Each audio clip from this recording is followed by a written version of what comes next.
Hello, hello, hello. Um, Here we are, merry day of the 7th. I purposely turned off the freaking sound, and I still have my shit show going here. All right. I went out of my way to turn off my sound on my YouTube before, and then I still somehow have it on. Um, Let's see. Merry Day of the Seven. I forgot the lyrics to my original Merry Day of the Seven song. That's from way back. I can't even remember what video it was. It might be a Thousand Worlds Book Club, where it's that I put out on Christmas. Sweet Robin is singing the Merry Day of the Seven song. Um, the It was funny. Dart sat down to Christmas dinner with my family. None of these people even know about lemon cakes.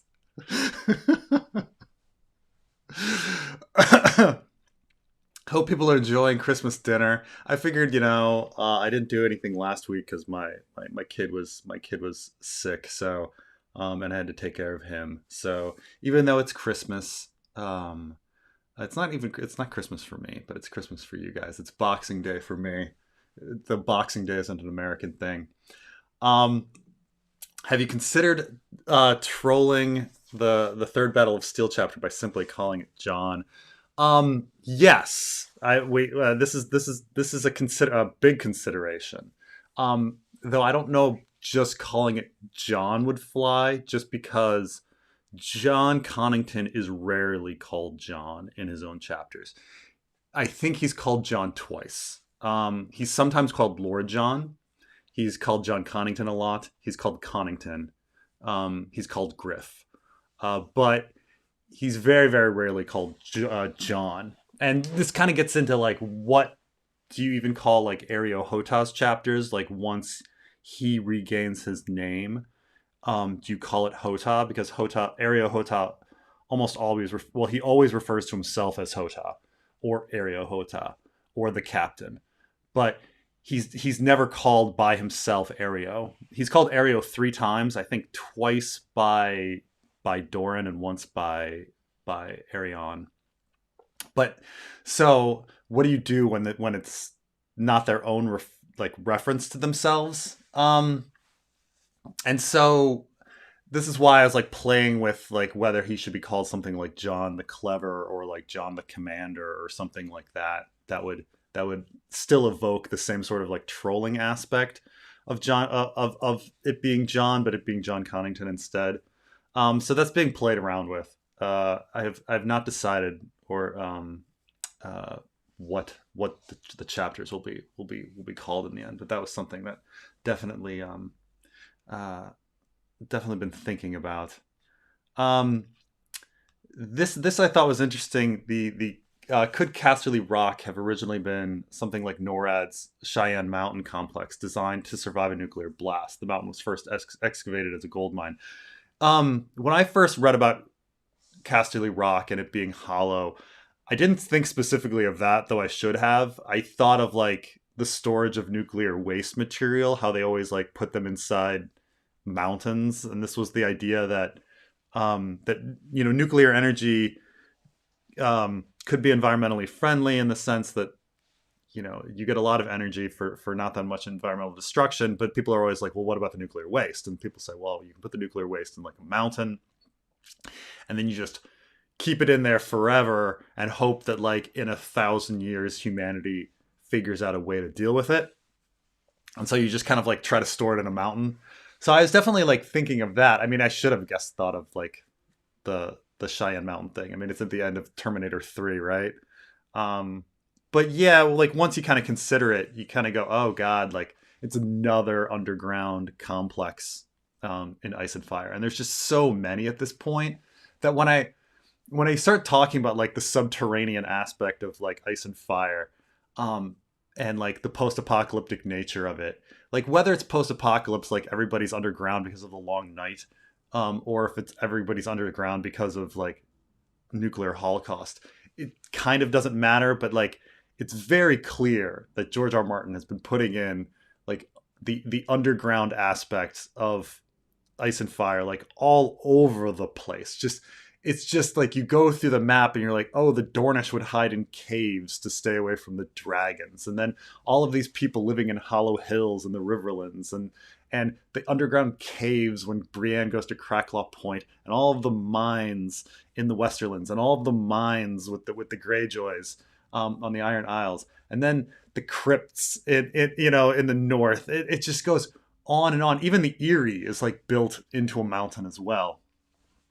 It's just like every and the underground tunnels north of the wall. Like it's every aspect of the entire story has these underground tunnels everywhere. And it's like, why should there be so many damn tunnels? But it does just seem that like he's at least, even if you're saying like, oh, there's no post-apocalyptic nature to the story and people weren't underground during the long night or any of like that, because these tunnels would have to predate the long night. It would at least be like, well, George has written so many stories about people living underground that he just can't not write underground aspects to his worlds or something, So it's something, it's just like it's just so pervasive how much underground stuff there is. Oh, audio is very bad. Let me see if I can switch to another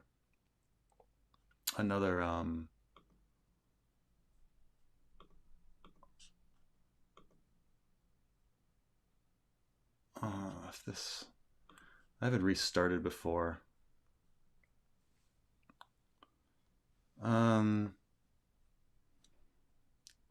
Is everyone having problems with my audio here?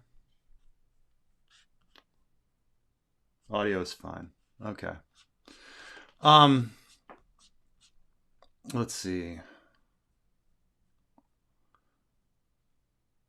Did Sky get you Memory of Sorrow and Thorn for Day of the Seven? I heard it was top of your list of things in 2023. Merry Christmas.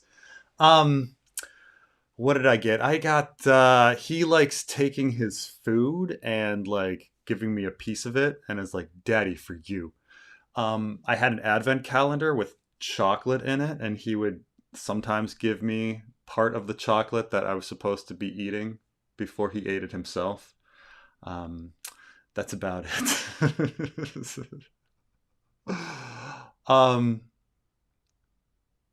They have feast days for each of the seven, but they're not described in much detail. So there was this big discussion that we had. Me and the editors talked about with the Elaine sample chapter, or the Elaine fanfic chapter, where when the White Raven arrived in front of the crowd, and it was brought and it was revealed, should it be like a big celebration, or would people be really kind of sad that the winter is coming and this is like a hard time? And it's a bit of a contradiction, right? Because like in our own society, we have Christmas, and before that, these big solstice celebrations, and so people were celebrating at the beginning of winter. Now, granted, like our winters are a few months, and people don't have the same sort of like idea of like massive hardship coming up. It's quite predictable hardship, versus like the world of Ice and Fire, where you could have multi-year, 4, 5, 6, 7 year winters. And so, in the end, we settled for people kind of having like a moderate, lackluster applause. But then it came up again when doing the Hotah chapters, where Hotah was thinking about Norvos and like whether they would celebrate. And when I read about Norvos, like I immediately got in my head like German Christmas markets, when he started talking about like these winter cakes and things like that, and Nasa and the yogurt drinks that he was drinking. And so I was like, well, so we put it there that the Norvashi were having a celebration at the first day of Christmas, or the first day of winter. But would Westeros, and I still haven't really decided whether or not there should be some sort of like celebration now that it's winter, Um, uh, Now, granted, you can't really predict. Unlike Christmas, you can't. They don't know when the first day of winter is. So I think, though they did have a like in Clash of Kings, like autumn came, and they did have a harvest festival up in the north. Though we didn't hear about a harvest festival anywhere else. So it could be that some people would have celebrations and some people wouldn't. Um, um, Awesome videos. Why is Roose collecting all the maesters in the north at Winterfell? We know Theomore is a Lannister spy, but what about Medric? Um, so Roose has to bring other people's maesters because he sent his own maester um, with with Karstark in order to Stannis. So he didn't have his own maester. So he needed another maester. Um, and so I don't know if he was necessarily like collecting them. He definitely needed somebody else's maester because his maester was gone. But other people, I guess, would have brought their maesters for communication. Um, Theomore is definitely a Lannister spy, or I think that's the and that's what most fans believe. And but because the Boltons are allied with the Lannisters, I don't think like Roose Bolton cares that much that Theomore is a Lannister spy. I think that's more of what Manderley cares about, right? That would be a Lannister spy. The Maesters are on board, or at least he thinks that the Maesters are on board with him. The people at Winterfell that don't like Maesters, are not necessarily Roose. Like Barbary Dustin doesn't like Maesters, and she has her own. She's like temporarily aligned with Roose, but she definitely seems to have problems with him. Um, so I don't necessarily think it was a deliberate action to bring Maesters together, but lots of people are going, and so they're going to bring their maesters. So I think in the end, what, three maesters are there. He needed just at least one, because his maester was gone. Now, granted, I've never done a review. I think like one of the last frontiers that I've never really researched with Ice and Fire are the Boltons, and trying to make sense of the Boltons, because Roose Bolton is freaking crazy when you look at his entire story. His weird movements in a Game of Thrones, where he seems to almost know like what Rob's gonna do before Rob's gonna do it. He's keeping his options open. Is you know you know waiting, like maybe not planning to betray the whole time, but keeping his options open to betray Rob the whole time. And then he's at Harrenhal, and there's just weird stuff related to him burning that book, and him taking in Qyburn, and Qyburn reading his mail and stuff like that. And then why he tolerates Ramsay when it seems to not be in his best interest. Like Ramsay, it seems like Ramsay killed his son, and he seems like to believe that Ramsay killed his son, yet he keeps Ramsay around, and all these things that don't really make sense about Roose. Um, and it could be a lot of things. Like it could be that George just didn't plan the character value very well, and he wanted like Roose to be creepy, and so he put in creepy scene after creepy scene after creepy scene, hoping that he'd figure out like where Roose is going as a character, and it's just not going anywhere. I've never seen a very good explanation of Roose Bolton's motives. And this is why like people come up with crazy theories like Bolton, because they're trying to make sense of Roose's character, which is very, very difficult. And, it's one of those things I always wish I would have done, but it's so hard that I never got around to doing a Roose video, because I'm not sure if he makes sense. Hi Preston, I'm currently reading through A Song of Ice and Fire, and your videos have allowed me insight I wouldn't otherwise have. I'm sure you hear this all the time, but keep doing what you're doing. Thank you. The it's it's interesting. It's just the process of like going line by line. Because when most people read, that's just not what they're used to. Like most people read a page turner book. Like if and I'm gonna choose Stephen King as an example because like Stephen King, like it admits to this that he just writes stream of consciousness. He doesn't think about themes. He's just shooting out a book as fast as possible. You're there for the moment. It's an enjoyable read. He's very good at what he does. You can read a Stephen King page very quickly. You understand everything and then you move on. George R. R. Martin just isn't like that. And I think it's just a nice thing to like highlight different authors have different functions. I think because I'm an auditor and I have to go like line by line through a lot of stuff and think about it, like I've always been kind of a slow reader to start. And I think a slow reader because I'm always trying to like get the meaning, the precise meaning of everything. Well, some people like scan a paragraph and they instantly know the meaning.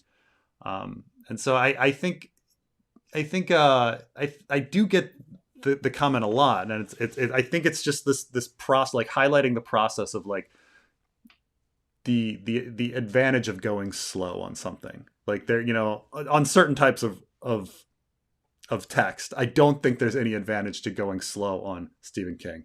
I don't necessarily think, I don't think you're going to unlock anything that like Stephen King was thinking about or some secret, on page 600 that's going to refer back to something on page 100. Like that's just not like that's just not the type of writer he is. And that's fine. Stephen King's an incredible writer in a different fashion, in a different way. But there is a lot of writing that's detailed like this, where you go line by line and it references itself and it's there's secrets to unlock. I mean, most poetry is like this, I think, where people really think about every single line. And then some writing is super detailed and it's just like almost exhausting once you like realize how much is there and you realize you can never get through something. Like, I don't know if you guys have ever read like Gabriel Garcia Marquez or something, and it's like every line is a freaking piece of poetry. Every single line. But then the book is like 1,000 fucking pages and you're like, oh God, I'm never going to get through this because it's like every line is like so detailed and beautiful and he like thought about it and then it just keeps going and you're like, oh, I can't appreciate it all because there's just too much of it. And it's exhausting that like every single thing is like this deep poetry. Yeah. So it's just fun stuff. From Tabletop Never Stop. Pate makes no sense, an incompetent commoner acolyte. Sure, there'll be noble birth students at the Citadel who are idiots, but Pate is there on a scholarship, basically. Why would they let him in? This is a very good question. Because you're right that they've invented this world where you've got all these disposable children. And it's a hard world. It's a world where like people have too many sons and daughters. And the idea is that we have too many sons and daughters, and therefore the way we deal with them is war. And or in the north, march them out during wintertime or whatever.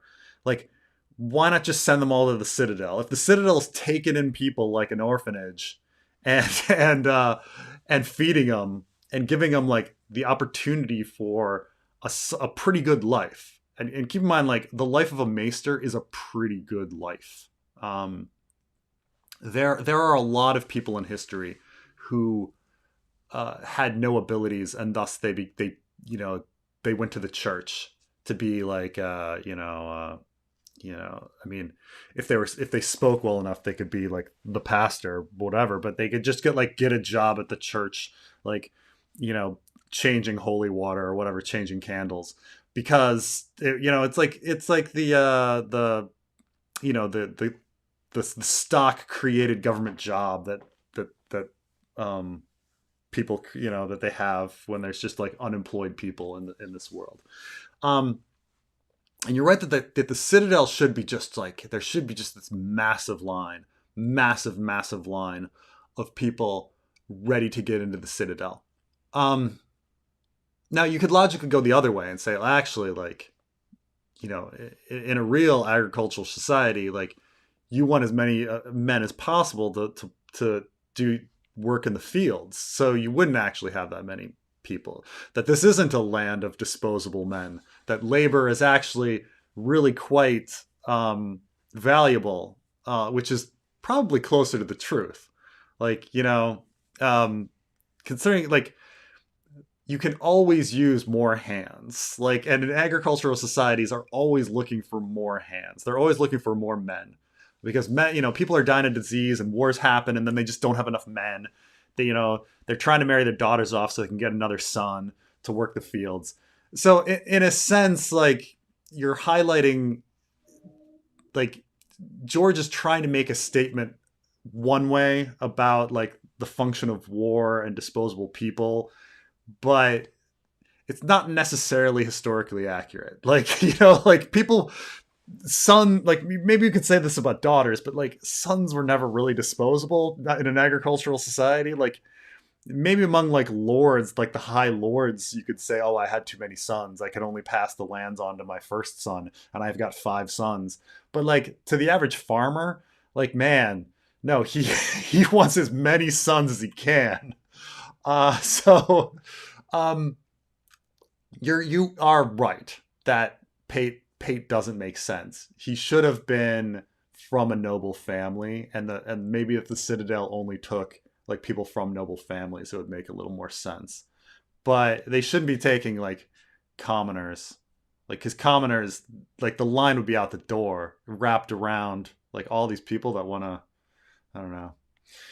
Um, do you celebrate Christmas, Preston? And if so, why? I celebrate Christmas.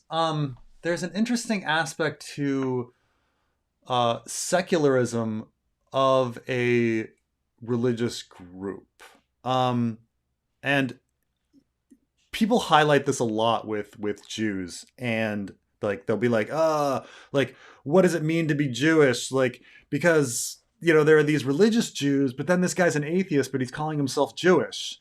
And, like, that doesn't make any sense. Well, it does make sense. Like, just step back and look at the same set of people for Christians. Okay. There are religious Christians, and then there are people that came ethnically from a family of Christian people, and then over time they became atheists. Like, and so, like, the Jewish community is exactly the same as the Christian community, just smaller, right? In America, I don't want to get into, diaspora in Israel and things like this, but, like, where religion is seen differently.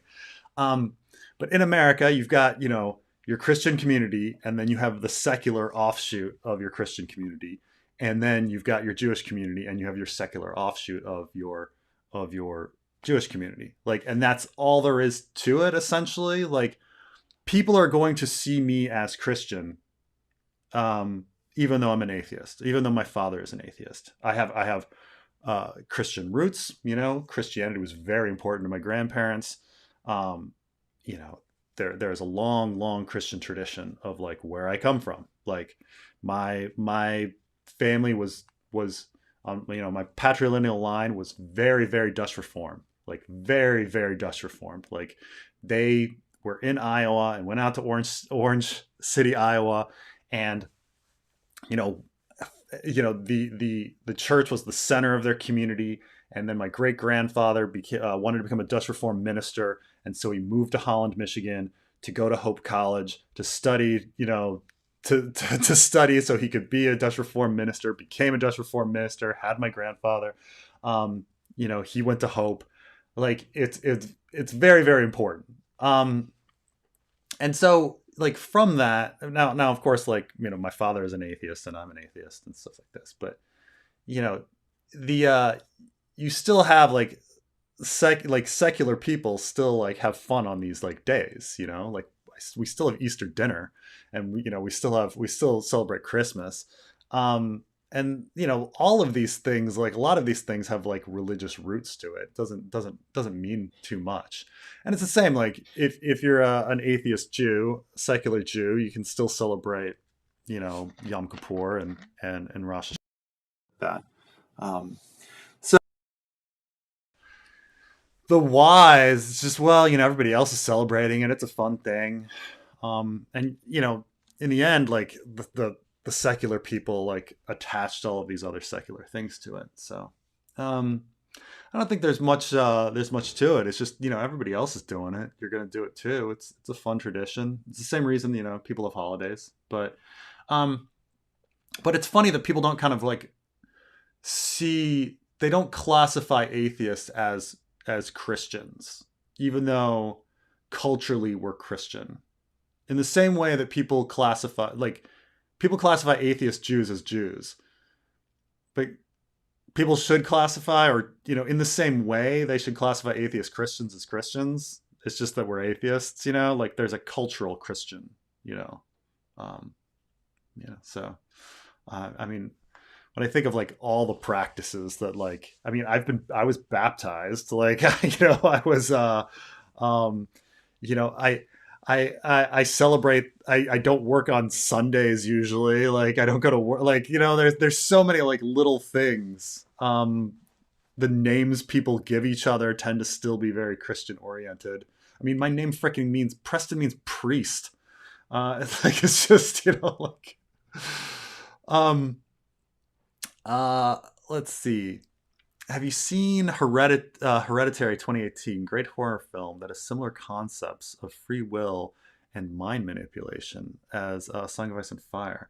I have not seen this movie. Let me look it up real quick.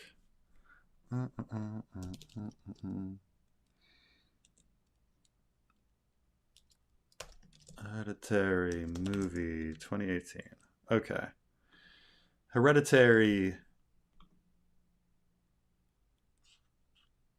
Okay, it's got the woman from um, Muriel's Wedding, um, and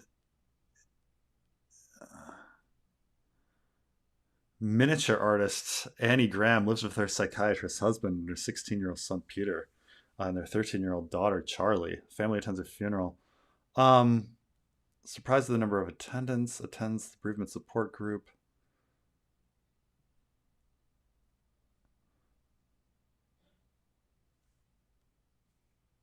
Well, this seems rather okay. Well, I'll have to watch this if it's interesting. I don't want to give away the plot and everything, but it seems to have very good reviews here. All right, Hereditary. All right, I'll search it out, but I have not seen it yet. Um, but it does seem creepy and interesting. All right, I will check it out. I will check it out. Um, I was like the woman from Muriel's Wedding. Like, I'm sure other people might know her from something else, but like, I just, I, I can't, I have no idea what her name is. Um, will House of the Magic in it? The magic from the novels would be cool to see glass candles with the high towers. You know, I don't necessarily think it will. I'm trying to think of like, there might be a moment where they're with the God's Eye, and Damon and Aemond pursued at Harrenhal and things like that. But I don't necessarily think. I mean, it's got the prophecy and the dreams in it, right? But I don't necessarily think there's a need. Game of Thrones scaled back the magic quite a bit, and I kind of liked that aspect of them doing it, making it feel more grounded. I think the books definitely have supernatural aspects to them, obviously, but like um there's so much debate on whether or not something is supernatural or not, and what the cause is. Was Davos actually seeing a shadow baby, or did he hallucinate? Was he given a drug to hallucinate to make him see a shadow baby? You know, um, uh, did Melisandre really cause a bird to burst into flames and things like this? Like, Game of Thrones, like a lot of those things were like cut out or scaled back quite a bit. And you know, I think to its benefit to make it more real and grounded and so I guess there was some aspects that were just added for no reason. Like they completely did not need to make Melisandre an old lady, in Game of Thrones. Like that was completely unnecessary, actually. But um, and I guess in the end they didn't need to really have Jon get resurrected. That played no role in anything. But there's definitely some moments where you're supposed to think there's something supernatural going on, and then there's not in reality. Like Melisandre making the flames dance, for example. You eventually find out that she's just adding powder, or like Aeron like resurrecting people on the beach, like he's clearly just doing mouth to mouth. So I don't necessarily think there is uh, a need to have the magic in there. So we'll see. I mean, they'll probably have to do some prophecy stuff, but I don't think there's going to be so much. Um, what is Bloodraven's plan for Bran? Does he see a successor or replacement or something else? So, having thought about like Bloodraven and Bran quite a bit, I think that Bloodraven if I were to try to guess everything that's going on, the children of the forest, um, either are trying to get humanity to kill itself so that they can then rise up out of the ground where they've been asleep to retake over the earth. That's kind of theory one. Or like in the show, they feel really bad that they destroyed the world and they want at least somebody to inherit the earth if it's not going to be them.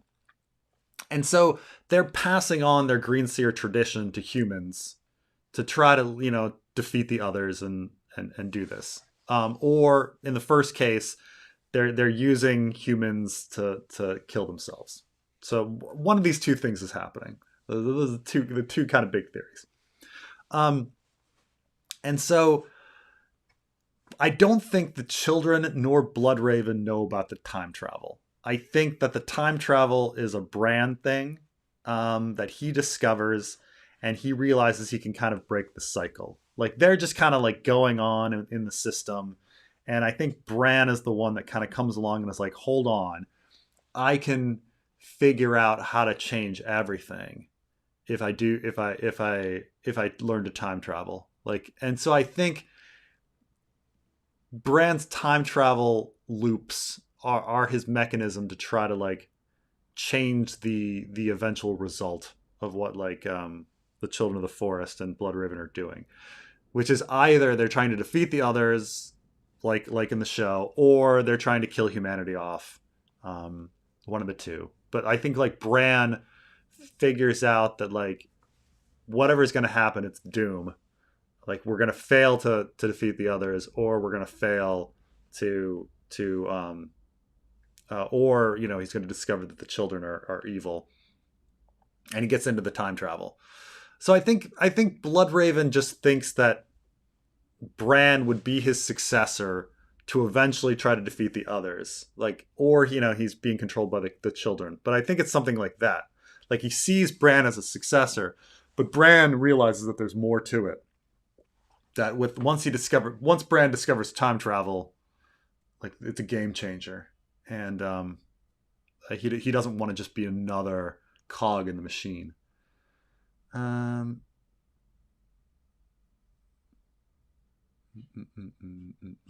Yeah, this is the thing. Too many kids in the Middle Ages. 80% died before they were 5. Yeah, no, this is in real life there weren't enough men.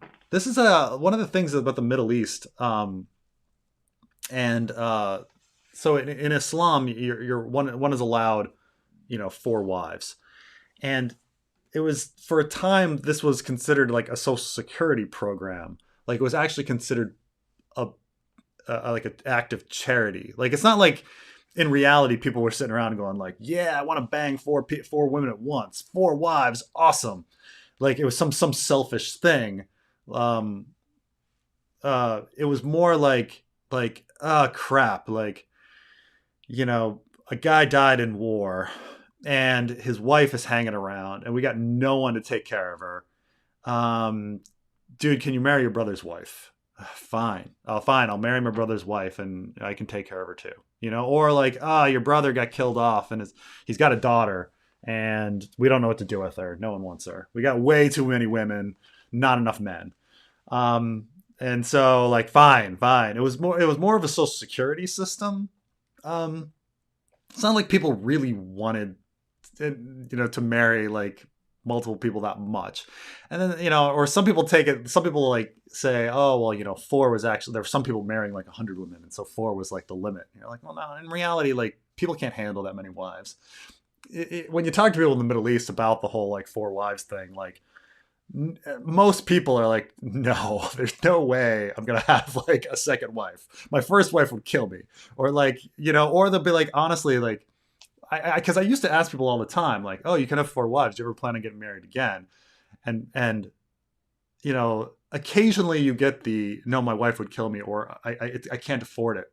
But by far the most popular answer was, no, I my wife is enough, I love my wife. Like that was like overwhelmingly the most common answer, because like 95% of people more like don't have a second wife, like they just have one. But it was more of a practice when there was a big war or famine or something, or disease where a bunch of men died and you just had women hanging out and you're like, fine, I'll marry them and take care of them and put them in my house. um is there anything in the books that would support Bran becoming king of Westeros later in the books? um I think generally when you have like the motif of Bran sitting on a weirwood throne, and things like that kind of point to it. Um, I'm trying to think of anything like specific. I mean, the fact that he's like the first point of, is he the first point of view? I know that the Bran chapter was the first um, chapter that George R. R. Martin wrote. He wrote it actually like a couple years before he even started the series in earnest. Um, yeah, Bran is the first chapter after the prologue. Um, so in that sense, like Bran is the main character. He sits this weirwood throne. We're kind of like through his eyes. There's a little bit in the sense that like when Ned talks about what Bran can become, um, it's kind of like off the list. He kind of says like, oh, maybe he can be like High Septon or a Great Lord, but he'll never be like a knight. Um, there's like these limits, or the fact that like later, people question whether or not he should be even alive. Would it be a mercy to kill him, or whether people would follow him and things like that. And some hints like, oh, Lewin like stroking his ego, saying like, oh, you're such a great leader. You have a natural like, um, you have a natural knack for ruling. So I think there's some of that.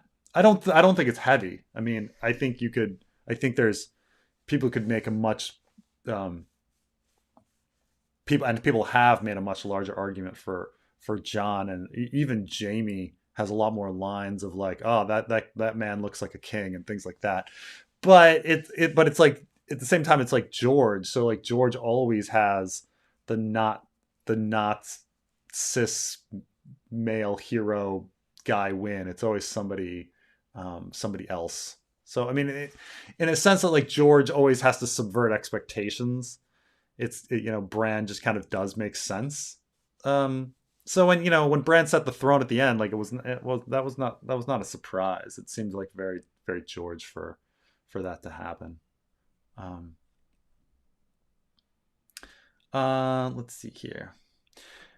Merry Christmas, Preston. Now that the year is over, which theory do you wish you spent more time on? Which one do you wish you've changed because your beliefs have changed on the subject matter? Um,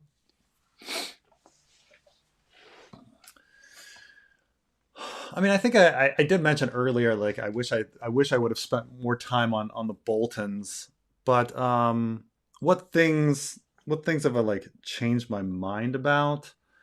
Um, I mean, uh, I suppose I because the show kind of focused on Bran ruling in the end. I wish I would have gotten into focusing on Bran earlier. I wish I would have guessed more correctly on on things like that with regards to the time travel and him sitting the throne at the end and like what George's message is. Um, I guess like I'm very resistant to all the people that are like, "Oh, Danny's going crazy," kind of theories. And I guess like the show showed that Danny would go crazy in the end, and so like I suppose spending more time like examining Danny being nuts or something. Um, but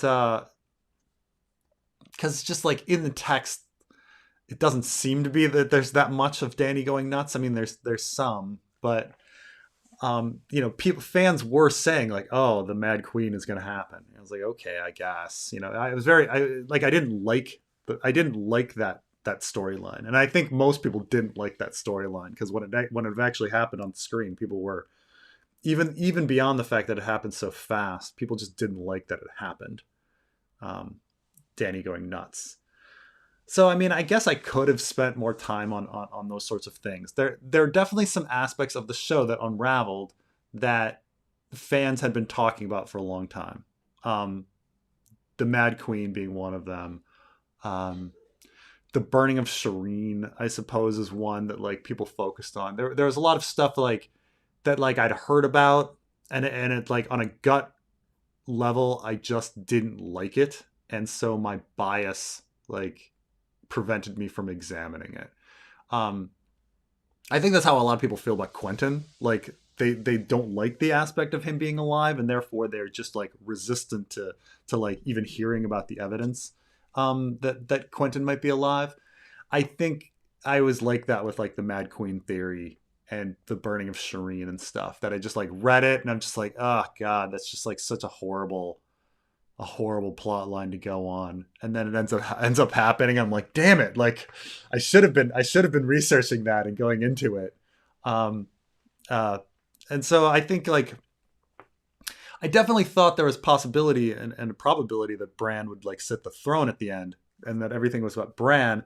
And then I always kept putting it off because Bran was such a huge topic. um Not to mention like the time travel. I guess the time travel was kind of confirmed with the Hold the Door episode. I suppose I wish I would have done time traveling Bran earlier, and gotten into Bran a lot earlier. Um, I guess I tried, but I could have done more. I mean, I'm trying. I did the Minds of Wolves and Robin, but I wish I would have. I guess gotten into the time travel more. In the novel, we don't know what the White Walkers do with babies, but in the show, it seems like they turn them into walkers. What will it be in the books? I think it's uh I think it's pretty much the same. So in early drafts of a Game of Thrones, the White Walkers were called Neverborns. And so it did seem like they were taking babies and assimilating them. And in a Clash of Kings, um, and then I'm sorry, it's a Storm of Swords. The Craster's wives do call the others like, "Oh, they're coming." The brothers, are coming, and so um, there definitely was this idea that the White Walkers were always just the boys um, that were getting pulled in, and the question, why do they only want boys and things like that come in later, and I talk about a lot of this in my Night's Watch theory with Craster's Keep and such. So I don't think that that's any different. Now, do they just take them north and the Night King like touches them with his finger or whatever? I don't know. Like I don't know the transformation process. Um, you know how it's done. What's going on? Like, are they wearing some sort of suit, mechanical suit on top of everything? Are they just like magically, changed into something? But I think that's roughly what's going on. And I just think that the evidence in the story seems to point to that. Them being called Neverborns, like them being called the brothers, like um, even the stories that Bran tells about the babies being like the squires being taken and then coming back chained up, um, implies that like the babies are the others, and everything kind of points to that. So I don't think it's, though the mechanism of transformation is unknown. I think that, yeah, no, just the babies are the White Walkers, and that's just all there is to it. Um, From Nightmares in Paradise, will you resolve the religious zealots at the wall plot in the fanfic, or would they cause conflict with the lore supporters in Melisandre? The religious zealots are definitely going to show up in the fanfic when eventually we get to the north. Like absolutely, absolutely, absolutely. And there's also discussion if LRD is gonna make his appearance. But definitely the religious zealots. The So for those that don't know what I'm talking about, George R. R. Martin has a dropped plot in A Clash of Kings where all these religious zealots start making a rumble, and they get arrested, and then and Tyrion just kind of says like, the 300th year of Aegon's Landing is coming, so it's only natural that people are going to be making a big deal. And it's very clear that like George was trying to seed the High Septon plot, and then just like forgot about it and reseeded it and started it again. Like it's very clear that he wanted like the Sparrow plot to happen. But these were not sparrows. They were just like religious zealots that were causing a big uproar. And then they were arrested. And then uh Alistair Thorne shows up wanting recruits, and Tyrion empties out the dungeons for him. Okay? And so the idea is that those religious fanatics should show up on the wall. But come a storm of swords and a dance with dragons, like they didn't show up at the wall. Like like Janice Slint's there. Like other people from A Clash of Kings who got sent to the wall, like you know arrived, but the religious zealots didn't, and there's no reference of these zealots. So it's clearly just a dropped plot, but I think it's fun enough that I definitely want to bring it back. It's something that I know George has forgotten about and doesn't care about. There's a few of these things that George has forgotten about that I'm going to bring back. Like there's a Tyrashi sellsword company in a Game of Thrones that I think they go over to Rob and then are disbanded. They just disappear. Like they and one could argue that maybe Greenbeard from the Brotherhood Without Banners is from the Tyrashi Sellsword Company, but I think in an interview George even mentioned that he forgot about this Tyrashi Sellsword Company. And so it's like, where did this Tyrashi Sellsword Company go? Like, they've been missing for books. And it's just like, we're going to bring them back at some point, okay? The Tyrashi Sellsword Company has to be resolved. Thank you, Wayward White Walker. Quaith's prophecy, if you read it backwards in Dany's arc, post-resurrection in Volantis, which will take her to the house with the red door. Jon, north beyond the wall, Captain Arya and Ashai will take her east and west. So there's the funny thing about Quaith's prophecy is Dany starts misquoting it. And so there's also this point. At what point is the prophecy correct? To go north. I'm gonna look this up real quick because I want to get it right.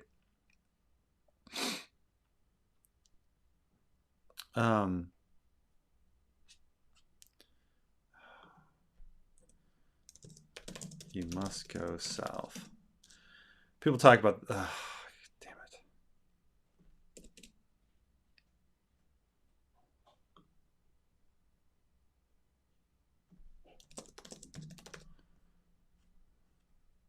Filter point of view. Daenerys. Doing my search here. Okay, let's see here. Okay, so originally in A Clash of Kings, to go north, you must journey south. To reach the west, you must go east. To go forward, you must go back. To touch the light, you must pass beneath the shadow. And then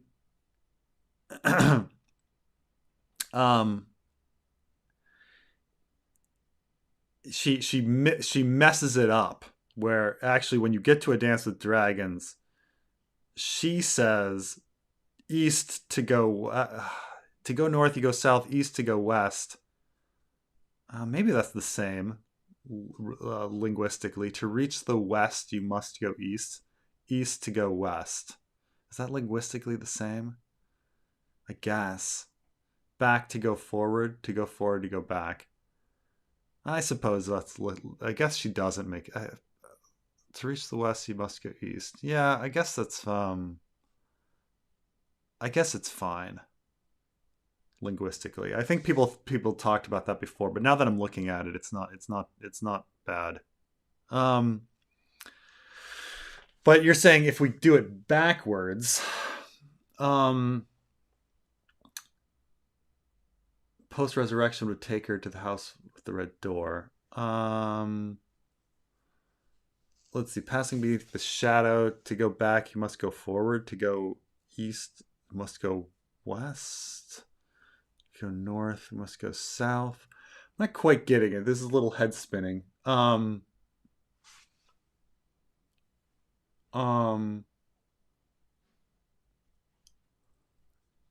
North, John. To go north, you must go south.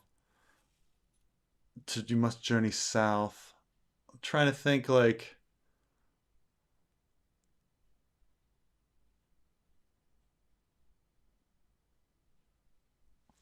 Ariana shy, take east to west. I mean, a lot of people try to make sense of Danny's prophecy and say that like if she goes to a shy, then somehow she'll go around the other side of the world or something like that. And I kind of interpret it more like that she just has to redo everything again. That she has to go back to Vastoth Rock. Because when you talk about like passing beneath the shadow, a lot of people talk about that being a shy, but you have to remember that there's horse gates when you enter Vastoth Rock, and they can like create a shadow. And in our fanfic, we had that passing beneath the shadow of the horse gates and things like that. So a lot of it's about going back, and doing these things again. But yeah, I don't know about the directions and bringing her back to the house of the red door if that's part of the prophecy. Though I definitely want Danny to explore the house of the red door and revisit there. And I think that's probably George's plan as well. Let's see. In the book, there is talk of the blood of the first men, Targaryens, Andals. The big thing is made about the Blackwoods having first men blood, but at the same time, they marry mostly Andals, yet are first men blood. Yeah, this is a lot of like George silliness when he starts talking about like bloodlines going for thousands of years. Like, come on, like everybody's mixed up at this point. Like, come on.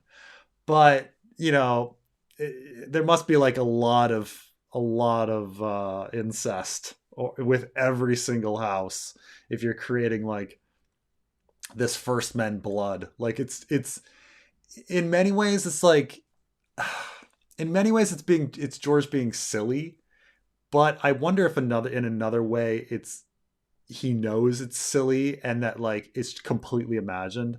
Like What if like people in the north have no like special abilities and Targaryens have no special abilities? Everybody's actually the fucking same. And it doesn't matter. Like everybody's just been like making this stuff up.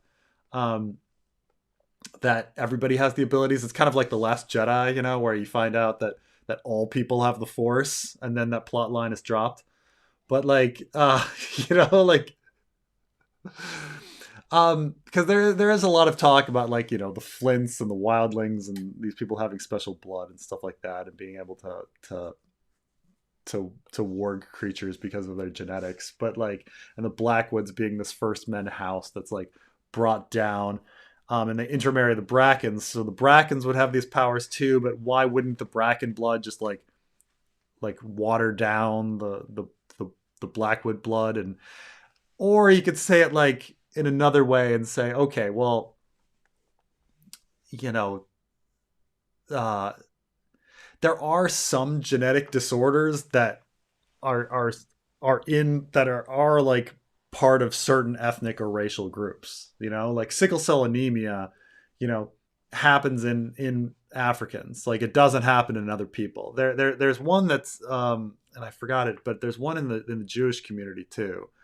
Um, or East Asians have higher rates of nose cancer, like just all sorts of like really weird stuff like that.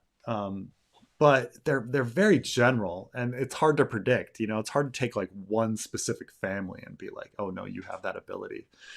So it's George being a little silly, but I do wonder if he also like recognizes it's silly and it's overstated. Like everybody actually these genes are just all over the fucking place, and everybody has it. Everybody has these abilities. But yeah, no, it's completely ridiculous that like everybody's like, oh, the Blackwood blood, like, dude, like they moved south to the Riverlands thousands of years ago. Like it's ridiculous that like that Aegon the Unworthy would be like trying to have sex with a Blackwood in order to produce a special baby based on like the Blackwood bloodline. I get it. It's ridiculous, but um will Bran even go back south of the wall in the books? I definitely think so. Um, I think that the show was outlining something that was definitely going to happen in the books. And I think just a lot of it has to do with like the hold the door incident. Like we know for a fact that Hodor is based on hold the door. We know that there's a back door to the cave of the three-eyed crow. It just makes sense that he's going to be escaping in a similar fashion. And I go into this whole thing about like what I think actually happens. Like I think there's a sinkhole that he's trying to climb out of, and he falls, and like in the process of falling, time travels and is in a loop. I think he has in a Game of Thrones, he has a vision of thousands of dreamers, bones upon the pyres, or not the pyres, the spires, the ice spires. Let me bring it up real quick so I have that. But it's a spire, yeah, yeah. So Bran looked to the crow on his shoulder, and the crow looked back. It had 3 eyes, and the eyes were full of terrible knowledge. Bran looked down, and there was nothing below him but snow and cold and death. Hello, hello. Hello, Tom. Hello, Carmine. What's going on? Hey, man. Are you feeling okay? I'm sorry. Did I interrupt you mid question? I'm sorry. Yeah. Jagged blue, white ice spires of ice waiting to embrace them. They flew up him like spears. He saw the bones of 1,000 other dreamers impaled upon their points, and he was desperately afraid. So I think that like there is something of him climbing out of the sinkhole at the back door of the cave of the three-eyed crow, and the 1,000 dead bodies are his from the time loop of him falling over and over and over again. But I definitely think Bran is heading south of the wall again. But yeah, how you doing, Carmine? I'm all right. So You're so we had this sad discussion today. briefly. You're so I'm sad. not. I'm not. Do I sound sad? I'm You not. I sound swear I'm really not. sad. Like you had a lonely Christmas, and you like sat next to a tree, like with like a present for yourself, and you're like, oh, lonely Christmas this year, and you like open the present, and yeah, I that's slept most of the day. My present was that Xbox Series X that I may or may not have stolen from Walmart. But no, we were supposed to have a tree, but I don't know what happened to our tree. I think the cat fucked it up, so we just got rid of it. I don't know. yeah. Um, you and Alt Shift X collab this year would be fire. Alt Shift's too big for me, man. I don't know if he wants anything to do with my tiny little channel. Um, the we'll we'll see. We'll see about collabs in the year. Um, you know. Plus, like Carmen gets angry if I make friends with other people. That is not true. Don't fucking say, because people are gonna take you seriously. They're gonna think you're being honest. That's just not true. This is not true. You just don't answer your emails. That's not me. That's you, man. Well, that's true. That's true. I don't. I don't. Uh,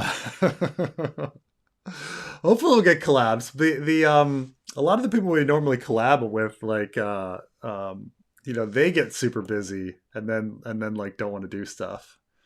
Um, I've been trying to get Amber on, Miss Amber from The Road to Tar Valon. She does Wheel of Time content, but because she's in Germany, the times just don't add up. I think she's asleep right now. And I know that the gentleman asked, or the lady, I don't know if it's a man or woman. I know they asked about you collabing with Alt, and not me, or you and me and Alt. But personally speaking, I think the best collabs we ever do are people who don't do Ice and Fire content, hmm. because they're Ice and Fire fans and their channels just never manifested into doing Ice and Fire content. So they have a lot of thoughts and ideas. And yeah, like collabing with like another Ice and Fire YouTuber would be like kind of talking to like George R. R. Martin. What are you gonna say to George that you haven't already said 1,000 times? Even George R. R. Martin, for example, someone said you should have George on the podcast. What is George gonna tell us Well, that Yeah, he hasn't George already doesn't told? talk. George doesn't talk. Um, you know. Preston has tried. Preston went to a dinner with George R. R. Martin with like other fans, and you'd sneakily tried getting him to spill the beans on some stuff, but he saw through that. Oh yeah, definitely, definitely. He yeah, he also like takes a long time to answer questions, in order to like run out the clock, and like, or he'll be silent for a while and then hope that like someone interrupts him. Like he's he's crafty. He's crafty. If George R. R. Martin could reveal one thing, what would it be? Fake Danny, Dornish master plan, what happened at Summer Hall, any one secret revealed, and why? I mean, I think on a personal level, I'd like to know more about like, yeah, Dornish master plan or something. I think fake. I don't. I don't think like what happened at Summer Hall is particularly interesting, or revolutionary. Um, like even if you revealed at the end that they were all fucking each other, and there was like dragons hatching right and left, and they all started like shooting out of each other's bellies and eating each other. Like it doesn't really change the story, or like in the long term. It was just a freaking weird moment. And fake Danny, like that'd be really fun to know. It would, but I don't. Nothing that doesn't necessarily change the story too much. But I think something like Dornish Master Plan, like it would have so many. It would just impact the plot so much, that I'd probably like to know about that. Yeah, it's Carmine. If you could ask George anything, what would be your thoughts? I would actually have to think on that. What the question was, if you were one thing new, what would you pick? I think I would want George to reveal nothing ice. It's Ice and Fire related, but not story related. I Mm. want him to reveal his pick for who should succeed him if he should, knock on wood, die and not finish the story. His number one pick of who he'd want to succeed him in finishing the story. I think that Hmm. would be my question. Yeah, he'd never give an honest answer on that, and he'd probably tell you like, no one. It burns. It burns with me. But you'd think it would be like one of his friends, like it would be like Phyllis Eisenstein or something, but or something strange like that, or um, rather than I know people like have these like hopes about Brandon Sanderson or something, but it's just it's just not. I don't think anybody else. I don't think anybody can do it. I don't think anybody has like the I think our fan fiction is like the best you can do because you're talking about like lore knowledge that certain types of people have, but then like the lore knowledge and the writing abilities like don't necessarily like meld, right? Like people with the writing ability don't have the lore knowledge, people with the lore knowledge don't have the writing ability, and so it's like the fan fiction is like the best we can do, where we have a bunch of people and then like a lot of people like pouring over it editor wise to like try to make it as good as possible, but it's really That's a good point. Uh, same person here, Christopher Buckley, asked me about Berserk. Like this gets brought up every stream. I feel like, and when Miura died for over a year, they were like, "What are we gonna do? What are we gonna do?" So Miura's best friend came in and teamed up with his assistants, and the assistants, they all know the lore, and Miura's buddy knows how the story ends. So everybody just teamed up and came together. So yeah, I think in order for Ice and Fire to fully finish, if George were to pass away, and God forbid, it'd have to be a team effort, a huge collaboration. yeah. Thoughts on Danny being a fire white? There's a lot of these theories out there that like a certain character is already dead and that we're like perceiving them from a like a resurrected point. Like there's a kind of similar thing about Victorian already being dead. Um, so I guess this is the idea that like Danny, she actually died in the pyre and she came out as a fire white. I don't necessarily think it melds with like what we know about like Beric Dondarrion. So like currently the only fire whites we kind of know are what Beric Dondarrion and Catelyn, right? And both of them, I mean, like Catelyn seems like a completely different personality, and Beric speaks about coming back and being less of a person every time and stuff like that. And so we never really knew what original Beric was like. If he was such a downer. But the um, so I think Danny's thoughts are far too like rich and interesting, and far too similar to what she was before the pyre for her to be a fire white. Um, I don't think you'd really even want to have a point of view from a fire white's perspective, um, because it would just be like filled with like big blank spaces, right? This is like some sort of reanimated corpse where not all of their memories are there, and there's big missing chunks. I think is the idea. Um, I mean, I suppose like she has a big missing chunk from the House of the Red Door, but she had that missing chunk before she went to the pyre. So I don't think there's any fire white aspect to it. I actually don't believe the Victorian fire white thing either, like or Victorian being dead. Like no, Victorian is very clearly the same character he was like before he did the hand thing as he was after. There not much change at all. Um, slightly more confident, but only slightly. Why did George R. R. Martin abandon the Ashai plot? Um,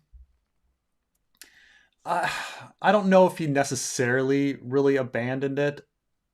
He's always been kind of open or mushy about whether he was going to visit Ashai. I mean, I think this is the idea that like Jorah talks about going to Ashai and heading east, and then they never do. But uh, I don't necessarily think it's like uh, something he fully planned or had it thought out. Like Ashai was just this off in the distance land that was never going to be visited. That was kind of like a dream in their in people's heads. And then over time, people kept asking about it, and then the World of Ice and Fire came out, and then it just became kind of more real when it was supposed to be this conceptual, like far off place. So I don't know if he ever really like abandoned it. He writes just a lot of random stuff, and then just um, never gets around to elaborating on it, which gets into Sweet Robin here actually. So like some people are like, why is Sweet Robin special? Is it the Werewood Throne affecting him in a telepathic way? Um, and it's like for this, like George throws in all of these weird things about Sweet Robin, and is it going to go anywhere? I have no idea. But like, you know, he has these seizures that make it seem like he's being like seized by somebody. He seems to hear Marillion for some reason. He seems to know knowledge he doesn't know about. He seems to be drinking sweet sleep and surviving more than he should, even though he's been overdosed. Like there's all these like little aspects of stuff that's weird about Sweet Robin. Um, him having really good hearing and stuff like that. So like, why is he special? Like, well, genetically speaking, he is a Tully, and we know that the Tullys. I don't say we know, but like, um, George has kind of hinted that like red hair is something special, and there's something linked to the red hair, and so Bran, you know, is a Tully, and so he's got the red hair from his mother. And then we have this like story of Mad Donnell Lothston and all the connections of Harrenhal, and um, you know the the bat versus the wolf like dichotomy of vampire and werewolf and all of this, as if there is like two special lines of special people. Um, maybe even related to like the Strongs and their first men aspect, or the Blackwoods, or something going on in the Riverlands. Because a lot of people look to the Riverlands too for like special genes, like Jenny of Oldstones and stuff like that. Um, Aegon the Unworthy, breeding with Brackens and Blackwoods. Like the Riverlands are littered with stories about people with special genes as much as the North is. Um, so he is descendant from these Tullys. So, and then then there's a question. Well, what about the father side? Well, I don't know. There's stuff about the winged knight flying on falcons and things like that. Are they warging stuff? I don't know. Um, but I think there's just in a special gene kind of sense, the same way as Bran, the same way as Arya, the same way as Jon, the same way as Sansa and Robb and Rickon, like that Sweet Robin would have a special gene, in the same way that he inherited from his Tully side. And then is the Werewood Throne affecting him? I don't know. Like the Werewood, I mean, it's certainly like a literary parallel that the Werewood affects Bran, and calls out to him. Is Sweet Robin's Werewood Throne like? Does it reach out to him? I don't know. Like he has these seizures. Uh, um, we know that when people are trying to seize people's bodies, they fall into seizures. That's what happens to Hodor. That's what happens to Squirrel. So it might be that there's little souls of the children of the forest in the Werewood seat, and they're trying to take them over. But yeah, I mean, all that's a possibility. But in reality, like George just kind of throws stuff in there, and then it might come to fruition later. But I think my personal belief is that he's got special genes, and there's children of the forest in that chair. Oh, so yeah. So Carmine, what else? What else? What else? So you just played? You just spent Christmas playing video games and sleeping? I didn't play video. Who said I play video games? You don't play any? You don't play video games? I thought you said you got an Xbox. I do. I do. It's just I didn't spend it playing video games. No, I just I tried out this new recipe I wanted to try from Chef John. I've always wanted to try this one, and I finally got all the ingredients and quit being lazy and tried it. By the way, I wanted to ask you. You missed the super chat, by the Oh way. yeah. Go up a little. Yeah, Hong Kong. Yeah, No, I you, got that you one. just missed it again. I know. I haven't. Oh, I you got haven't that one read it. already? It's on screen. Oh, Okay. okay. Did you not people in the video we upload, which by the way, I got you that recording super quick. That was less than an hour. I got that to you last Oh night. yeah, yeah, yeah. The one the Casterly Rock one. I like how everyone's taking you to task over Spain not being specifically flat. So, man, oh man. First of all, like Like a 6, 7 comments, people calling you out. this gets into this is the dumbest thing ever because like oh god, Big Joel had this had this little video about it was rather funny because it's so true about YouTube videos. Like he was saying that like he was watching Last Week Tonight, and John Oliver made a joke about Elon Musk, and he said, Elon Musk, what happens when Willy Wonka benefits from apartheid? And or and Big Joel's like I could never make that joke because in my comment section over and over again people would be like, what about the Oompa Loompas? What about the Oompa Loompas? What about the Oompa Loompas? What about the Oompa Loompas? And he would have gone on and been like, people would be correcting me about the Oompa Loompas, and then he finished the video, and people are like, actually, Big Joel, like the Oompa Loompas weren't apartheid; they were slaves. Different. And then he like got corrected, and he had to do another video being like, look, I got corrected. And when I watched that video, I was like, the Oompa Loompas weren't even slaves; they were voluntarily working for free. Like it's like even when you're right, it doesn't matter. You're gonna get corrected by people. So like, it's ridiculous. Like Southern Spain, like so when we were talking, essentially I was talking about Gibraltar. So Gibraltar it's this mountain that kind of comes out of nowhere. And I made the statement, Spain can be quite flat, and all of a sudden this mountain comes out of nowhere, which is completely true. Like, and the people are like, but Spain is mountainous. Like, yeah, parts of Spain are mountainous, parts of Spain are flat. Like, that's the whole fucking point. Like, yeah, the Pyrenees exist. Like, but people like all this shit. Like this is one of the most mountainous countries. No, Spain is not one of the most mountainous countries. Just fucking like people are like, after Austria, it's the most mountainous. No, it's not. Like Switzerland just fucking exists, and Italy are much more mountainous.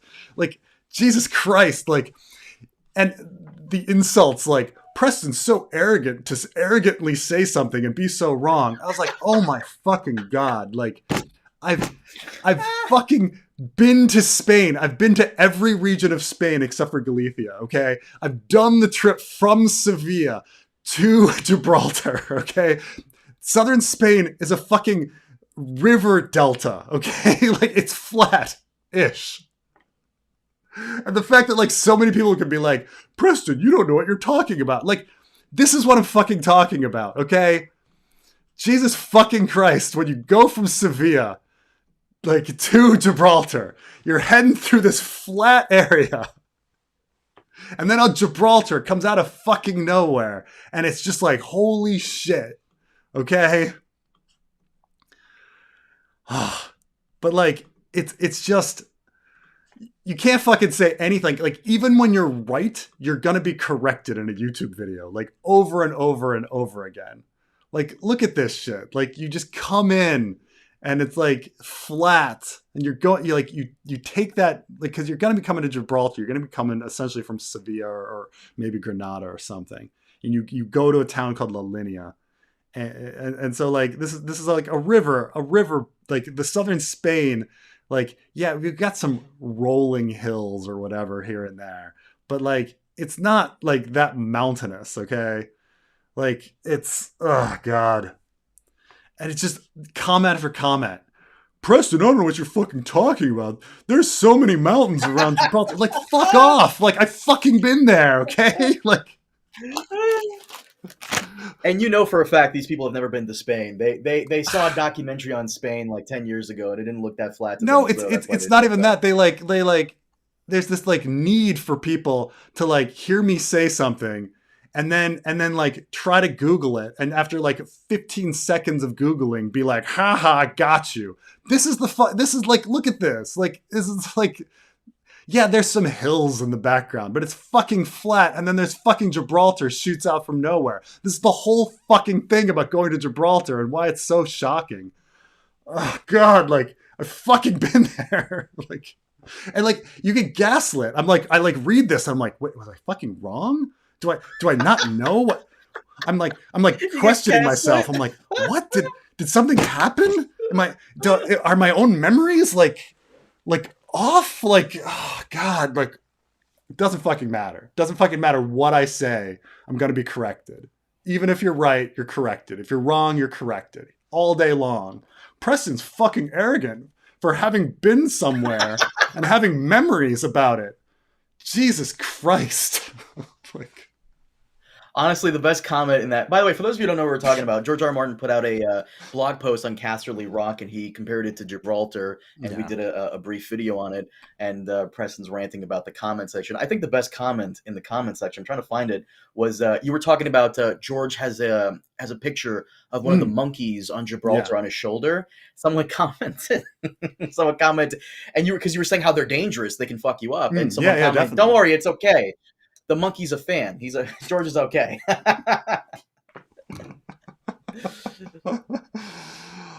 Oh gosh. Fucking like I mean, I get that like my channel is like over analyzing like stuff line by line and finding mistakes in Ice and Fire and making a big deal out of it.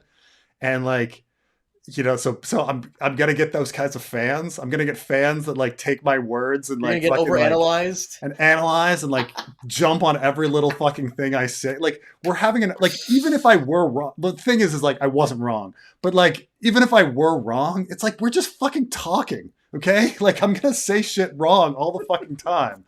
We're just talking. Oh I God. like how you overanalyze things, and now everybody has to overanalyze your comments. The hunter Yeah, has become the exactly. hunted, Preston. I know. I know. It's just fucking ridiculous. Mm. Um Have you ever been to Hong Kong? Any travel tips going soon? I went to Hong Kong 20 years ago. I loved it. It's a beautiful, beautiful place. I don't know how much it's changed since kind of China's been kind of ruining it and COVID and stuff like that. But um, one of the cool things about Hong Kong is you can stay on one of the kind of outside islands and you can take the ferry in. So I stayed on Llama Island and I took the ferry in. And what's kind of fun is like the ferries after work because it's a British kind of culture is bled in, and so they kind of have a big pub culture, and so like the ferries become their pubs, and so people like drink on the ferries as they go back to their islands. Um, Hong Kong Island is just super beautiful to walk around. There's a really nice zoo with endangered species like downtown. That you can see. There's a bird aviary. There's a place called Ocean World that's super fun. It's all very very beautiful place. I mean, Hong Kong. All you got to do is just walking around is like all you need to do in Hong Kong because it's just kind of just beautiful because it's just mountains and skyscrapers built on mountains and it's just kind of crazy beautiful place. But again, I don't know how much the Chinese have ruined it and uh, COVID and stuff like that. But I had a great time there. I thought it was one of the it was wonderful. But um, it's very expensive, but super worth the trip, or at least it was. I haven't been recently, so. Which is Song of Ice and Firehouse is underrated in your opinion? Oh, House Flint. I think it's probably the most underrated house. This is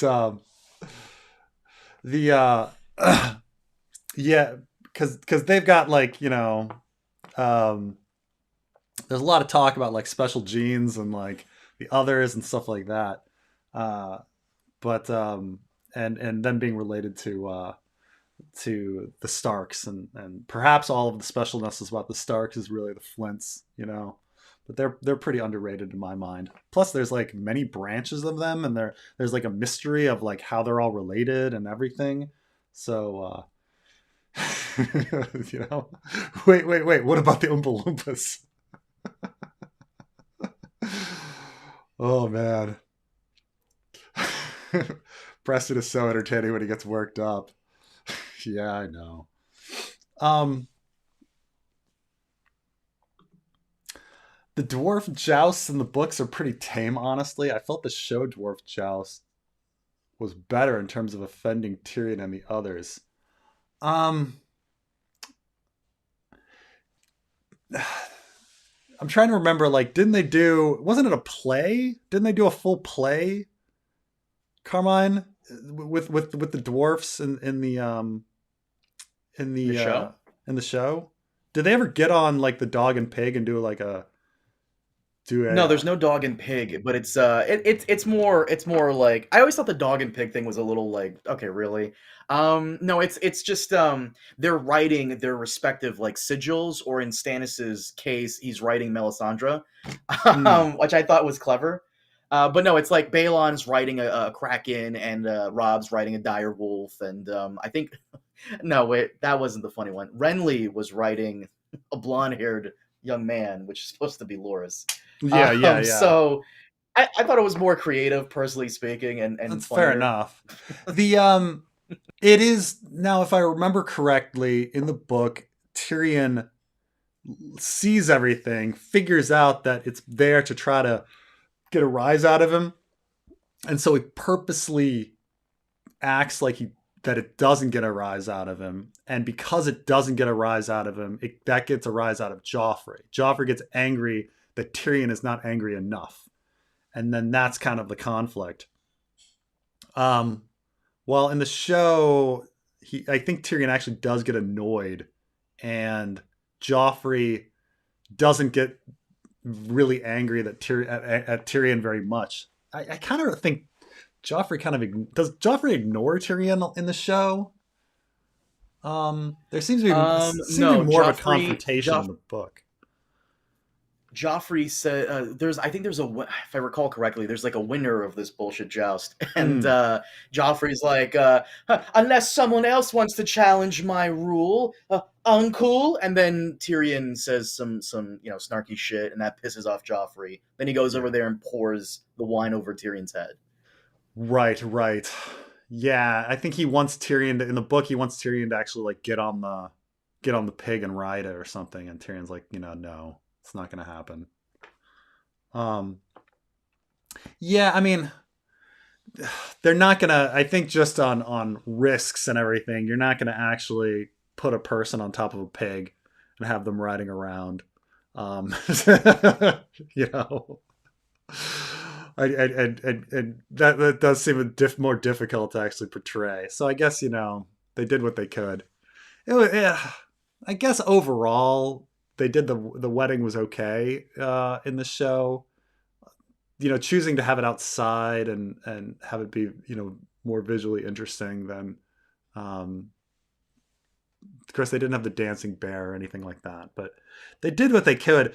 I went to Croatia and saw like the actual like park where they did the where they had the wedding, and they ended up transforming that park pretty well into making it look like it was like a royal court. So they did a good job. They did a very good job on that wedding in the grand scheme of things. But yeah, I mean, there's definitely a different feel to the whole thing. Um, I guess the show it feels more claustrophobic and like things are building up. I'm sorry, in the book it feels more claustrophobic and things are building up to something, and then um, you also just have more reminders about Sansa thinking something's going to happen. And then in the show, it's just kind of you're just enjoying this wedding, and then out of nowhere, Joffrey kind of dies. Um, kind of situation. Um, uh, Incorrected as a verb. Yeah, no, that's true. um, what if Bran influences Dany into burning King's Landing, then saves everyone with hive mind socialism? He's king with all the collective good stories, bittersweet.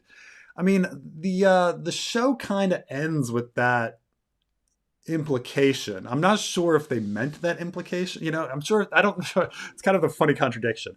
I'm not sure um, if they implied that implication, which is a contradiction, right? Like, I think a lot of people heard that last line, "Why do you think I came all this way?" and inferred that Bran planned it all.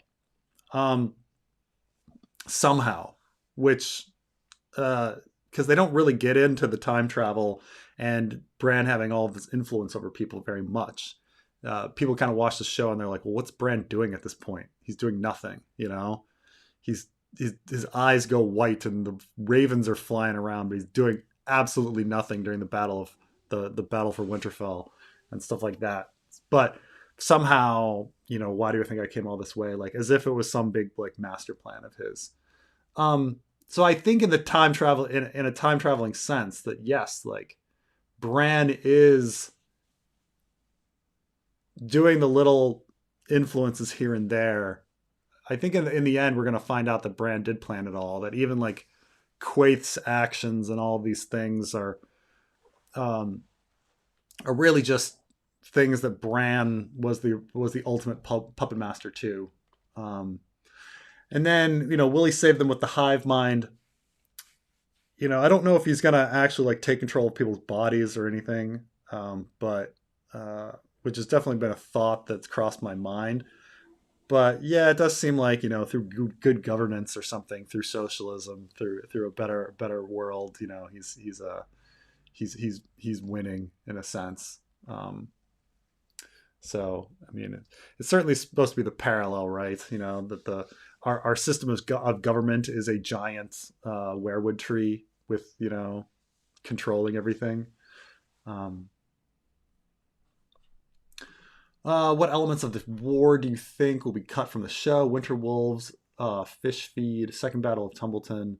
I bet they change Cole's death to be more dramatic. I definitely agree with you. They've got to do something with Kristen Cole that's more interesting than what's in the book. But yeah, um, I've been thinking a lot about like the wolves, like Winterfell and the Hour of the Wolf and stuff like that. That they'll eventually come back in. Um, I think they're gonna. I think they're gonna.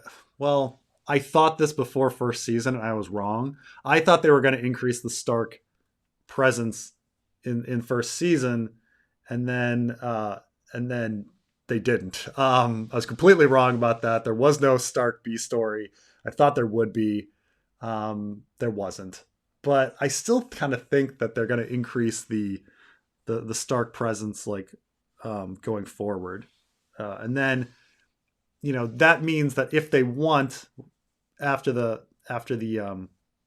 war is over, they can do kind of Hour of the Wolf stuff. Which, and granted, Hour of the Wolf doesn't take very long. Like it's, but it can at least be a few episodes. You could, there's stuff you could do to expand it out to like Corlys Velarion's rule and an Hour of the Wolf and stuff like that, and Oakenfist and stuff. There's stuff you can do to make say a fourth season. But I think we'll see. We'll see about what they plan. But maybe they're just going to keep it open. But I think there's going to be more Winterfell stuff, more Stark stuff, and then the Tumbleton battles. I do feel like they're going to probably combine some of the stuff in the Reach with the battles there to simplify it, because it starts getting confusing for people when you start talking about the different cities that are taken and how different lords reacted. I mean, they already took what's crap. I'm totally blanking. Caswell. They already simplified Caswell's story and had him die off already. So, uh, you know, they might just take a lot of these reach towns and like Bitterbridge and Tumbleton and merge them all together into one kind of reach story, than to have the different cities named out. Now, I think the Battle of the Lakeshore is definitely going to be kind of a big thing, and that's kind of near the end, right? So I think we haven't yet had these. We haven't had a big like person battle on the ground. and they definitely want one of these things for like Battle of the Bastards kind of stuff, right? We've got to have that like later on. Um, in the end, there wasn't actually that many big person battles on the ground besides like the like we kind of like I thought during the egg heist that there was going to be some sort of like fighting to make it exciting, and then there wasn't. Um, the only real action we got was a joust, was the joust, and the two dragons like fighting each other in the sky, or like one flying away from each other. Right, Carmine? Am I forgetting anything? Like any like action scenes, battles? Uh, what's the time frame? How House of the Dragon? Like, did we get any battle? No, we Oh, only got one fuck! The battle. fucking stepstones. I'm sorry. I'm totally blanking, but the Yeah, we only got one stepstones happened. battle, and that was about it. Everything we discussed this briefly in the Patreon exclusive we just put out. Like the first season is like what, like half a chapter or two-thirds of a chapter in Mm-hmm. Fire and Blood, something like that. Yeah, yeah. I mean, it's essentially the Rogue Prince, and then they dip into a little bit of the Princess of the Queen at the very end. It's funny going through overanalyzing and figuring out how far I am and how far I have to go. I'm about uh, 3/5 the way through the Rogue Prince. You were talking about the Stark presence in the show. It really depends on how they would like to extend the Stark presence, because Ice and Fire fans, Game of Thrones fans, love the Starks. They want to see more Starks. But if you think about it, when Jace goes over to Winterfell, he's there Mm. for like what, a week, maybe? So I wonder if they're going to stretch that out to the whole season, because I'll send it to you on Facebook. I don't want to spoil this for people. I'm wondering if this is going to happen in season 2. I sent it to you on because the Uh, Hightowers come back in force. oh, right. Yeah, yeah, yeah. Yeah, I mean, so we're like, he's like sending me spoilers, and people get angry every time I like throw out these spoilers. Like, but yeah, there's definitely like take the number of deaths and kind of go, oh, the end of an episode, and you can kind of like come up with those like beats, and what's gonna like punch because they want to punch in the stomach to end every episode, right? So um, there's quite a few. There's quite a few, right? There's probably 10. Like I'm trying to think. So, but yeah, I think there's I think they'll probably want another ground battle. So I think that the Battle of the Lakeshore is kind of going to be a kind of big one. But man, there's a there's a lot now that I'm just thinking about where the dragons are going to be and what you can push into season 2 and 3. Because obviously, we've got Blood and Cheese, we've got all the adventures of Jace in the north, and then we've got the adventures. There's stuff that Rhaenys is going to be doing. There's riding the dragons and what all the dragon seeds do, um, all that kind of stuff, and then you don't even want to like get into like season 3 and like the fish feed and that's the Battle of the Lakeshore and like the battle over the God's Eye and taking of King's Landing and oh man, the storming of the dragon pits and oh geez, there's so much stuff. Well, There's so much stuff. in Game of Thrones season 1, some of the battles were carefully, not sidelined, but they happened just off screen. And I think the way they did it was very nice. When Robb takes Jaime captive, that whole thing off screen.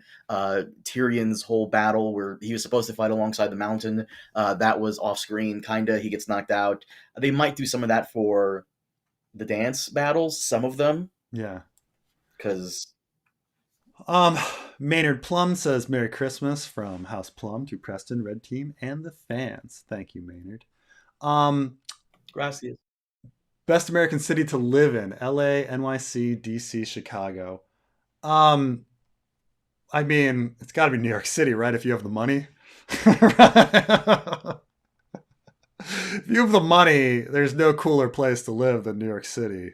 Like living in Manhattan, if you have the money, geez. But man, I mean, it's just there's no city that just doesn't have like the life of just like just walking the streets is just exciting, and you just like feel the adventure and and everything there.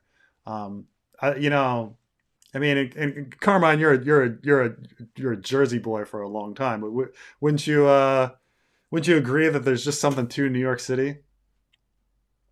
Yeah, oh yeah, there's always something happening, always something going on. My friend gave me a buddy of mine, my boy Bear, shout out to him. Mm, He lives in Oklahoma, but he went to New York City to visit for a bit, and he loved it because there's always something crazy and insane happening. It's literally like an episode of Seinfeld every day. And for yeah, some people that may be a bit too much, but for others, eh? I actually wanted it's to ask you a question if you don't yeah. mind. Since you've traveled all over, if that's cool. What's the question? Oh, this is Actually, well, for someone me. You're asked saying what me do to I ask. think? Look, No, look. no, no. Someone asked me to ask you, have you ever been to Iceland? Oh, I have been to Iceland. Yeah, I did a video on me visiting the Game of Thrones spots in Iceland. Um, it's Iceland's beautiful, beautiful place, but also very expensive. Um, but man, what a place! What a place! Just so many just like scenes that are just like burned into my brain just because it's just so beautiful and striking and like nothing you've seen. Um, How are the but hot dogs? Because I heard they have the best hot dogs in the world. no, I mean I've had the hot dogs. They're not hot dogs are a big part of their culture. They love hot dogs, but there's nothing no there's nothing special about them. They're I mean I mean honest to God, you're like probably not going to get a better hot dog than whatever you get at a ball game in America, right? Like those are fucking good hot dogs, like a good, um, you know, um, I don't know. I've become a kind of a ballpark snob when it Frank. comes Is to that hot what it dogs. I is? don't know. Ballpark Franks What? are pretty delicious. Mm, Um, they put a lot of toppings on them and stuff, but it's whatevs. They're fine. They're fine. It's not. There's a lot more interesting things. You can have like you can eat shark that's fermented in piss. That's great. I had that. Um, what? Wait. Hold on. yeah, Go back to that one. What? yeah. So they eat shark. So they pee on it and I think they bury it or something and they like ferment it. Who They does? ferment it Who in pees on urine. this? Yeah. Mm-hmm. And it kind of it kind of tastes and smells like ammonium, like smelling salt. Like, Ah, why would anyone do? Why? hey man, you know Who is doing this? Why are you doing this? this this this this is Iceland, man. This is Iceland. No, I mean, but Fucking Iceland. Iceland. The food is really expensive, but what's funny is that a fancy restaurant isn't that much more expensive than a not fancy restaurant. So you might as well go to a certain like a you might as well go to a fancy restaurant. So it's like they have really really good food. It's just really really pricey. But if if you go for a Hmm. short trip like a week, maybe you can swing it.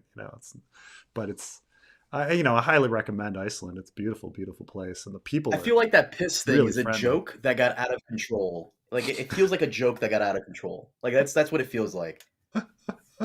Yeah, yeah. Well, it's just very. I think some people like it because it like it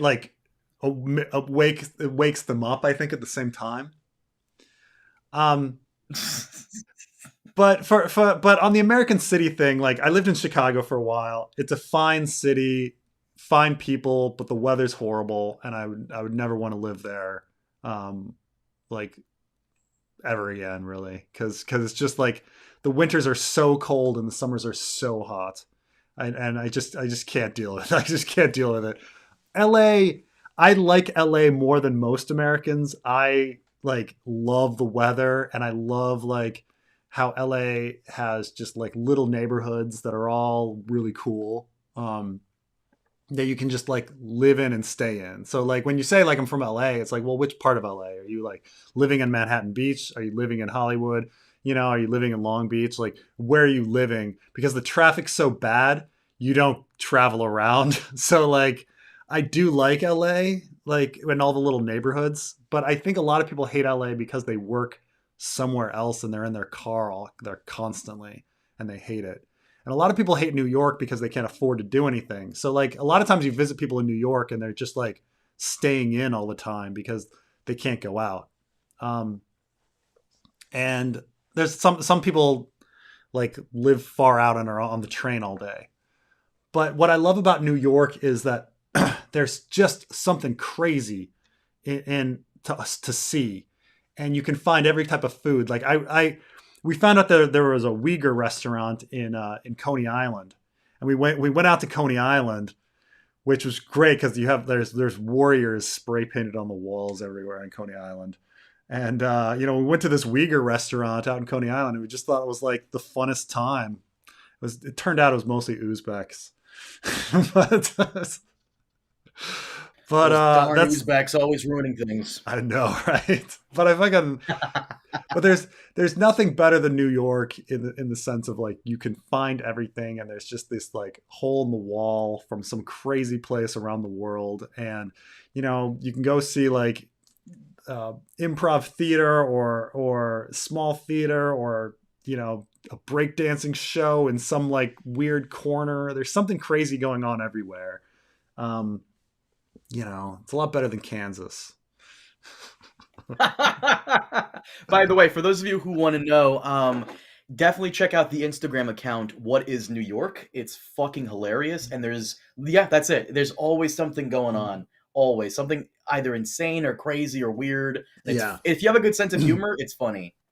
Now, I love DC. Like, I'm very comfortable in DC. I think DC is an awesome city to live in, but it's finite. I mean, New York is infinite.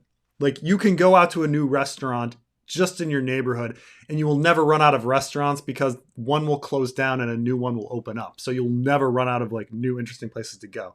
Like DC has everything, but it's finite. You eventually find out what all the good restaurants are, and you've been to them all. It has everything I like. I like DC a lot. It's very beautiful. DC is probably the most European American city because it's like wide streets and cafe culture and there's people have government jobs and don't work themselves to death like in most American cities, but it's much more limited than New York. It's just New York's just balls to the wall. Or as George said, cranked it up to 11, cranked it up to 11,000 in this blog post. Why is Val referred to as a princess? She is as much a princess as Tyrion is a prince.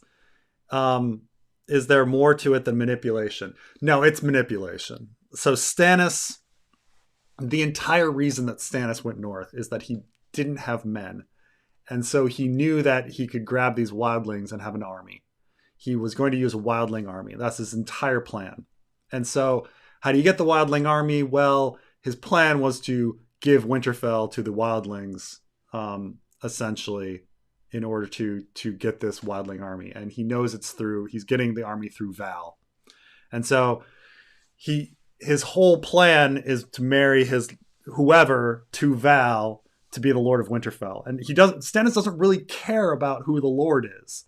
He only cares about who the lady is. He only cares about Val. Because it's all about the wildlings and getting that army. Now, his plan kind of switches in A Dance with Dragons. All of a sudden, he's rallying Northerners to his cause. And so maybe his like reliance on Val and the wildlings will lessen. But this was his big plan. Like it's Val is going to rule Winterfell, and he's going to get that wildling army. So he starts calling her a princess, and John keeps telling him like she's not a princess. Like people don't follow kings and all that. And he's like, yeah, I know, but he's still going through it anyway because like it's the best shot he's got. It's the best shot he's got. And I think there might be some other wheelings and dealings about like trading hostages and stuff like that and figuring things out. He has a long discussion with Val and Mance about the politics in the North, and so he, Stannis has he has something up his sleeve, but I don't know if it's as big as like what Can't Use like kind of thinks, but he's it's up there. And so I think that's just the center of it, is that like he sees Val as the key to everything. So he's trying to create the reality that she's a princess, hoping that people will believe it. Or at least, he can convince the Northerners that he's got this army. He's convinced the Northerners that the wildlings are behind him. They're going to see strength and join him because they think he's got this stuff. But,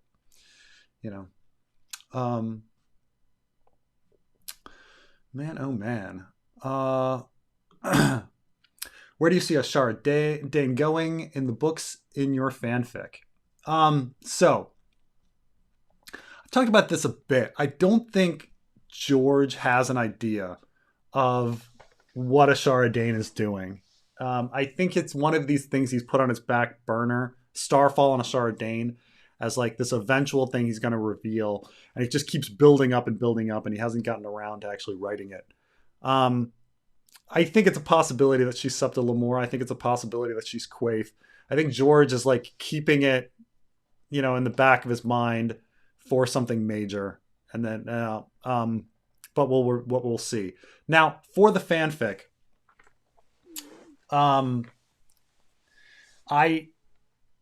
I think one of the big things that we have to remember is that George loves to surprise us. He loves to like pull the rug out from under us, and this is a big thing to remember when thinking about the story going forward. Like, no one would have expected, having finished A Storm of Swords, that A Feast for Crows would come out and like there'd be no Jon, Dany, or Tyrion in it. Okay, no one would expect that. No one would expect that all of a sudden the story would switch to being about Dornish, Ironborn, and Cersei out of freaking nowhere. And then when Dance with Dragons came along, no one expected Aegon and time travel to be introduced in the story. Okay, so you have to like think about how much the story has shifted and how much it's like rocked people, like in those two books.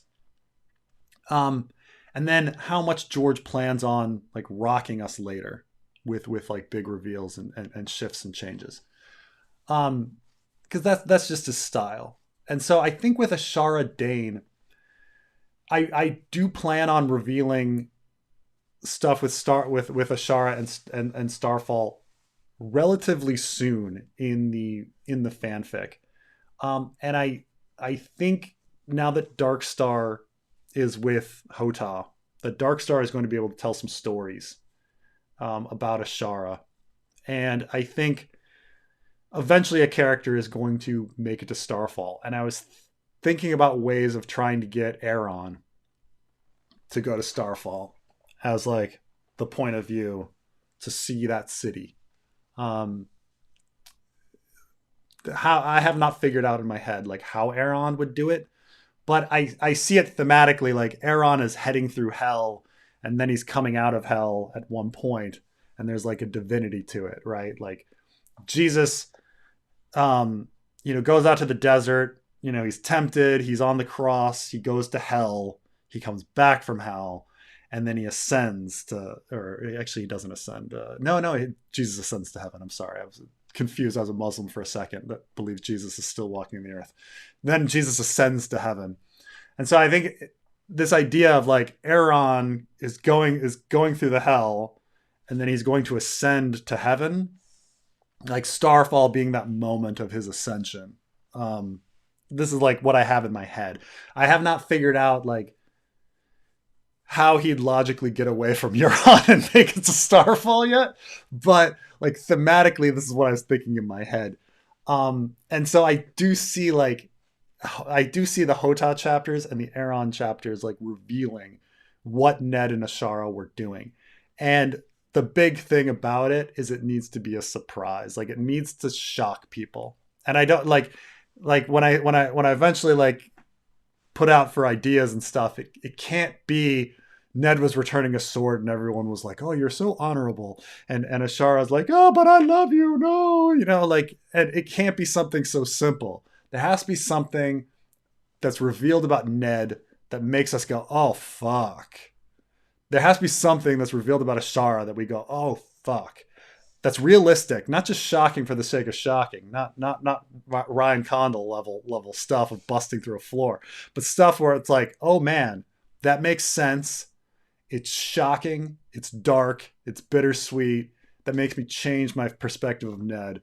But it has to be like, and that's a really tough task to get all those things together. Because I think that's what George would want. George wants something revealed about Ned and Ashara that's shocking yet fitting. And I don't think it's anything as simple as like, he was returning a sword and, he needed to honorably go back to Catalan and, fuck that shit. Like there has to be something real and human and visceral about the whole experience. But it's a tall order. It's a tall order. Mary Seven Miss, say you were making a Game of Thrones Christmas special. That was the equivalent of the holiday special. What would it look like? Oh man, that's a tough one.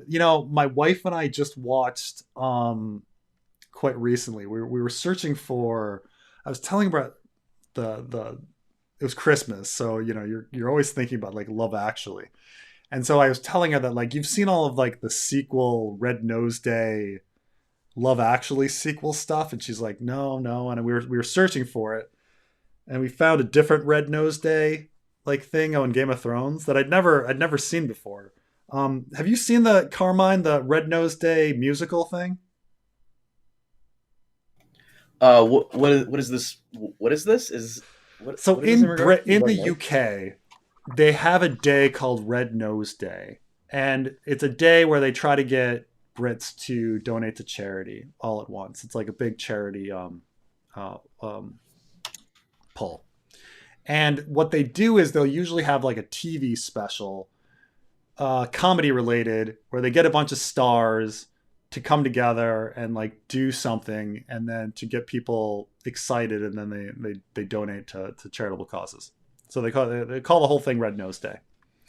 And so one year they did a sequel to Love Actually, where they got all the actors back to reprise their roles. It's never really very funny, but unfortunately, but like people get really excited about it. You say that. You say that as I read the tagline: "The ultimate comic relief," starring Hugh Grant, Liam Neeson, Colin Firth, Andrew Lincoln. Oh, nice. Keira Knightley and Rowan Atkinson. Oh, wow. It's not funny, you Yeah, say? yeah. No, no. It's like Saturday Night Live cameo level of funny. When a Saturday Night Live skit like Mm, gets the celeb to show up in the cameo, and it's like you got the hmm cameo. Now where are the jokes? Like it's kind of like that. Yeah. So one year they got pretty much the entire cast of Game of Thrones. This is about 6 or 7 years ago. They got pretty much the entire cast of Game of Thrones to return for Coldplay's Game of Thrones the musical. And they got Coldplay too. And they're all sitting around like singing songs. Like Kit Harington is sitting there singing Wildling. Do do do do do. You make my heart sing like to Rose Wait a Leslie. minute. Wait a minute. I think I saw this. Was this the one where the actor for Robert Baratheon was there and he was Mm-hmm. complaining that Sean Bean didn't show up? Yeah, yeah, yeah. That's it. Oh yeah, I did see that was cringe. I saw some of that Mm-hmm. briefly. That was cringe. Right. Like Alfie Allen comes in and the Ramsey actor sees him and they like stare awkwardly at each other. Right. It's like Okay, it's pretty mid jokes. Like clearly they spent a lot more time like pulling all these actors together than they actually did in writing. It's it's not that funny, but like considering of how like funny it could have been, um, so but but yeah, that was on my mind because about like pulling all of these actors together for a big special. But but yeah, I just you watch it and you're like, oh, this could have been so hilarious. What's funny is at the end they're like, oh, we're ready to go. We got all the actors going. We just need George R. R. Martin's approval, and then like it's canceled and George R. R. Martin doesn't give the approval, and I'm like, dude, George would totally have given approval for that. What are you talking about? He would have sold out in a second for that. But but for a Game of Thrones Christmas special where they pull everybody together, I mean, they do kind of have this thing, right, where they have everybody for the musical. Um, but I mean, it is roughly that, right? Like, I'm trying to think. The Star Wars Holiday Special, like, has songs. It's just kind of boring. It's got all the Carol Burnett actors, and then they kind of come together and they try to do comedy skits with Lumpy, Itchy, and Chewbacca and whatever. You've seen the If holiday special? anything, I have seen bits and pieces of it, but from the bits and pieces I did see, it was very boring. If anything, a Game of Mm, Thrones holiday special would probably be Dothrakis trying to find Khal Drogo a really good wedding gift for his wedding to Daenerys, and yeah. it's all in Dothraki. None of it you can't understand. Dothraki makes no sense. That's the I mean that's the Star Wars holiday special. The death blow to it is the fact that it's so utterly boring. Like it would be so bad it were good, but it's not. It's just so bad it's bad because it's so boring. Um, but yeah, I mean, holiday special. I don't know what I could do more. Like if I had to redo that Red Nose Day thing, what I would have done. I don't know. It's a good question, but I'd have to think about it more to be like, what would be the really fun thing? Let's see here. How I'd plan House of the Dragon as an Aegon the Third fan. Season 1, Reign of Viserys. Season 2, Reign of Aegon the Second. Season 3, Reign of Rhaenyra. Season 4, Reign of the Regents. Yeah, no, that's how I would do it too. But I do suspect that they're maybe not gonna do the season 4 into that as much as I would like. But I think that's exactly how I would do it too. That that the finale of season 2 would be Rhaenyra taking King's Landing, and then the remaining, the rest of the war goes forward in season 3, and then if things are successful and you want to pop on one more season, then you go into the Regents. Um, let's see here. Um, I was thinking about the pink letter. Does Mance know how to read and write? Most of the wall doesn't. He read a map, but so did Magnar, and he can't write. Literacy is a really funny thing in Ice and Fire, right? Like, it's not that hard to learn how to read. I understand that there's literate people, illiterate people, but literacy isn't like doesn't take that much time to learn how to read and write. So it's weird, like the level of illiteracy in the world, because literacy in truth happens in different levels. Like there's people that like you can read basic things. You can read your name and prices and like very very basic things like apple, banana when you go to the store. And then there's like levels of literacy where you can like successfully read a newspaper. And then there's levels of literacy where you can like read something and then understand like tone and perspective and bias and things like this. And so it is weird that like Davos, for example, has nothing. Like he has nothing at the beginning and then like has to like learn literacy. Because when they actually talk about like illiteracy, like were peasants in the Middle Ages really illiterate? Well, it depends what you consider literate, like, and what's like important. Like, could they write their names, and recognize their names? Could they read like basic words here and there? it's really hard to say. The answer is probably a few things here and there. Um, but getting to Mance, um, the yeah, we have no idea how he was raised. His background is a mystery. It's a contradiction.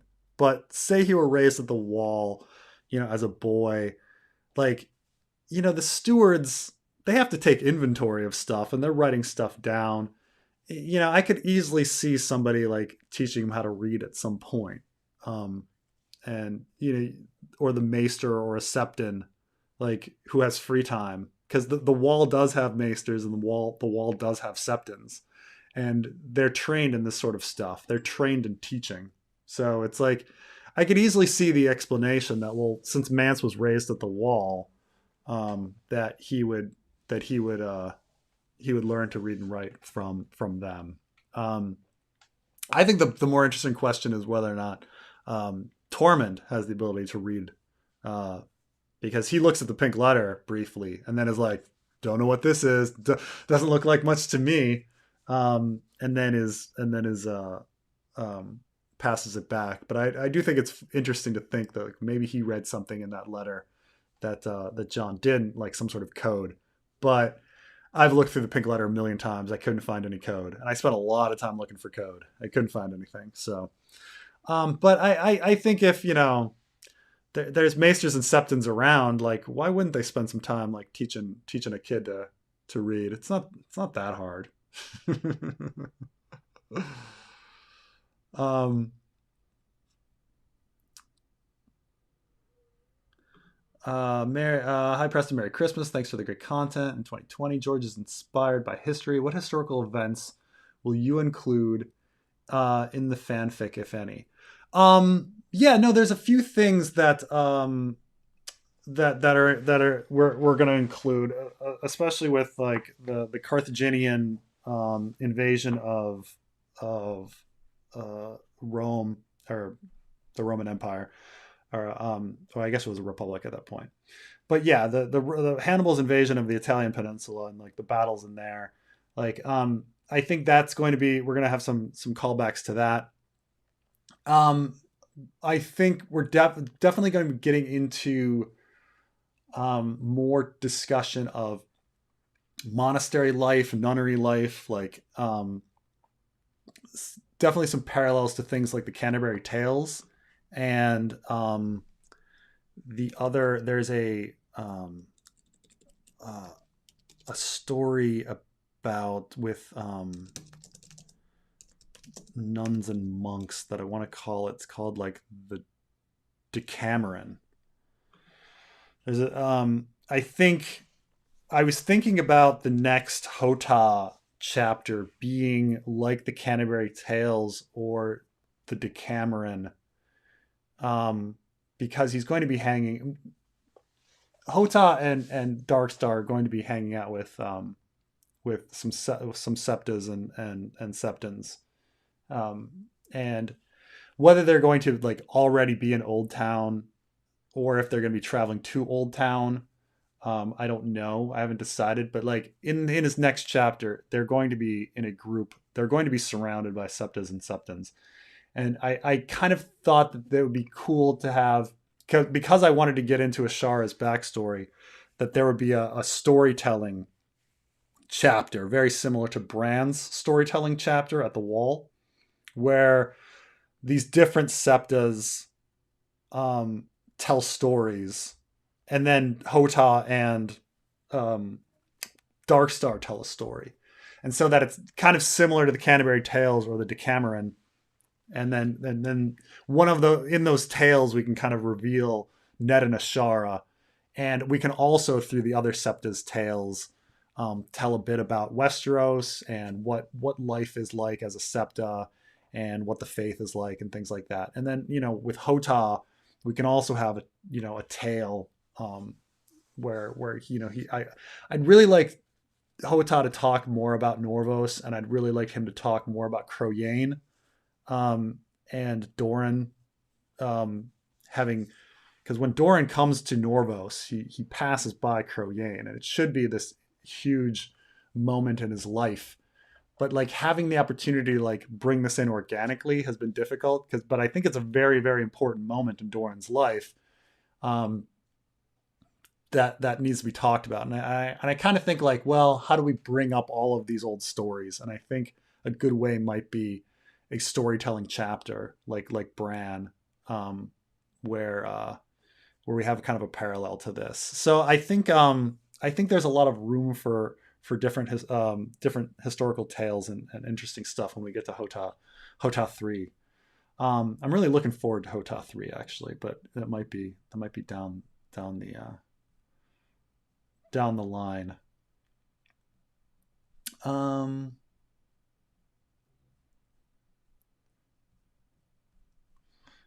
let's see. Okay. Going with the show's logic regarding John, could you perform the Ironborn drowning ritual to get out of your oath to the Night's Watch?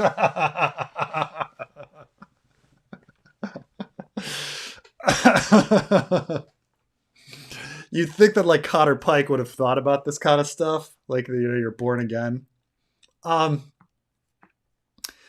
I mean, does anyone ever tried it with our own with our own religion in the world, right? Right, that like if you become a born again Christian, you're like you're spiritually born again, right? So like you should be able to like you've died and you've come back, and you should be able to get out of prison because the person you were is no longer with us. Look, it's John dying to get out of his Night's Watch oath is and people being cool with that is dumb. Like it's a dumb idea. I actually think the show did a pretty good job in just like referencing it for a second and then being like people don't care. Like that's much more realistic. Like he's leading an army, like people don't care. He's just going to do whatever at this point. These are all his friends. Then like any like there's no way that all the people in the Night's Watch would sit there and be like, oh yes, you get to leave the Night's Watch, and all the people in the North would be like, oh yes, you get to leave the Night's Watch, and they'd all like agree to the same like twisted logic that dying and then coming back to life like absolves you of your vow. Like no, there's no way everyone would do that. And this is my same problem with like R plus L equals J, John sitting the Iron Throne. Like, there's no way every single person in the kingdom would be like, why, yes, Jon Snow is the king because, he is the son of Rhaegar. Brilliant logic, Phil, how's it going? It's going well. Can you hear me okay? Yeah, you're doing great. Cool. So yeah, I don't think anyone would just be okay with him leaving the Night's Watch like that. I'd be like, I'm dead too. Can I leave the Night's Watch? I just died and came back. I'm dead inside. I died last night. You didn't see me? I got resurrected, right? Like exactly. Phil! Hope I wasn't bothering you, by the way, when I messaged you. No. I was wondering if you were like busy. No, I'm doing dog sitting on Christmas because it's a busy season for dog sitting. So I'm in a house with a bunch of dogs. I had to go pick one up. What interesting things have happened to you lately, Phil? Well, the last few minutes I've been trying to comprehend a Song of Ice and Fire Christmas special. I don't know if it'd be a cross between the Guardians of the Galaxy thing and Stole Christmas. Could you have Walter Grinch and he steals Christmas, and then would it be like the Guardian special, and like we'd get a bunch of like lesser characters and then they would have the special, which is what the Guardian special was? It's like it's Sam and Gilly special. Exactly. It'd be like Sam and Gilly, and then they'd run into like Dolores Ed and like Edmure, and that would be like the whole thing.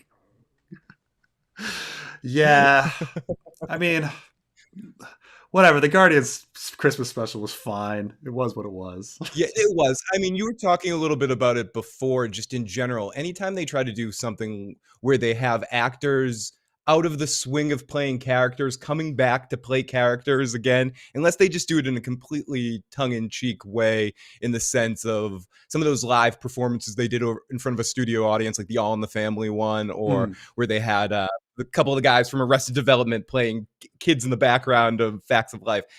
Or you have people do their characters again. It's always a joke. It always ends up being hard to stomach. And that thing you were talking about with the Coldplay, is that the one where Peter Dinklage is singing with Coldplay? Is that what that is from? Yeah. Oh, okay. It is. And the thing is, like, there's not even much of a joke to, like, the Tyrion song. It's just like Ned Stark died first season, but Tyrion is still going. You know?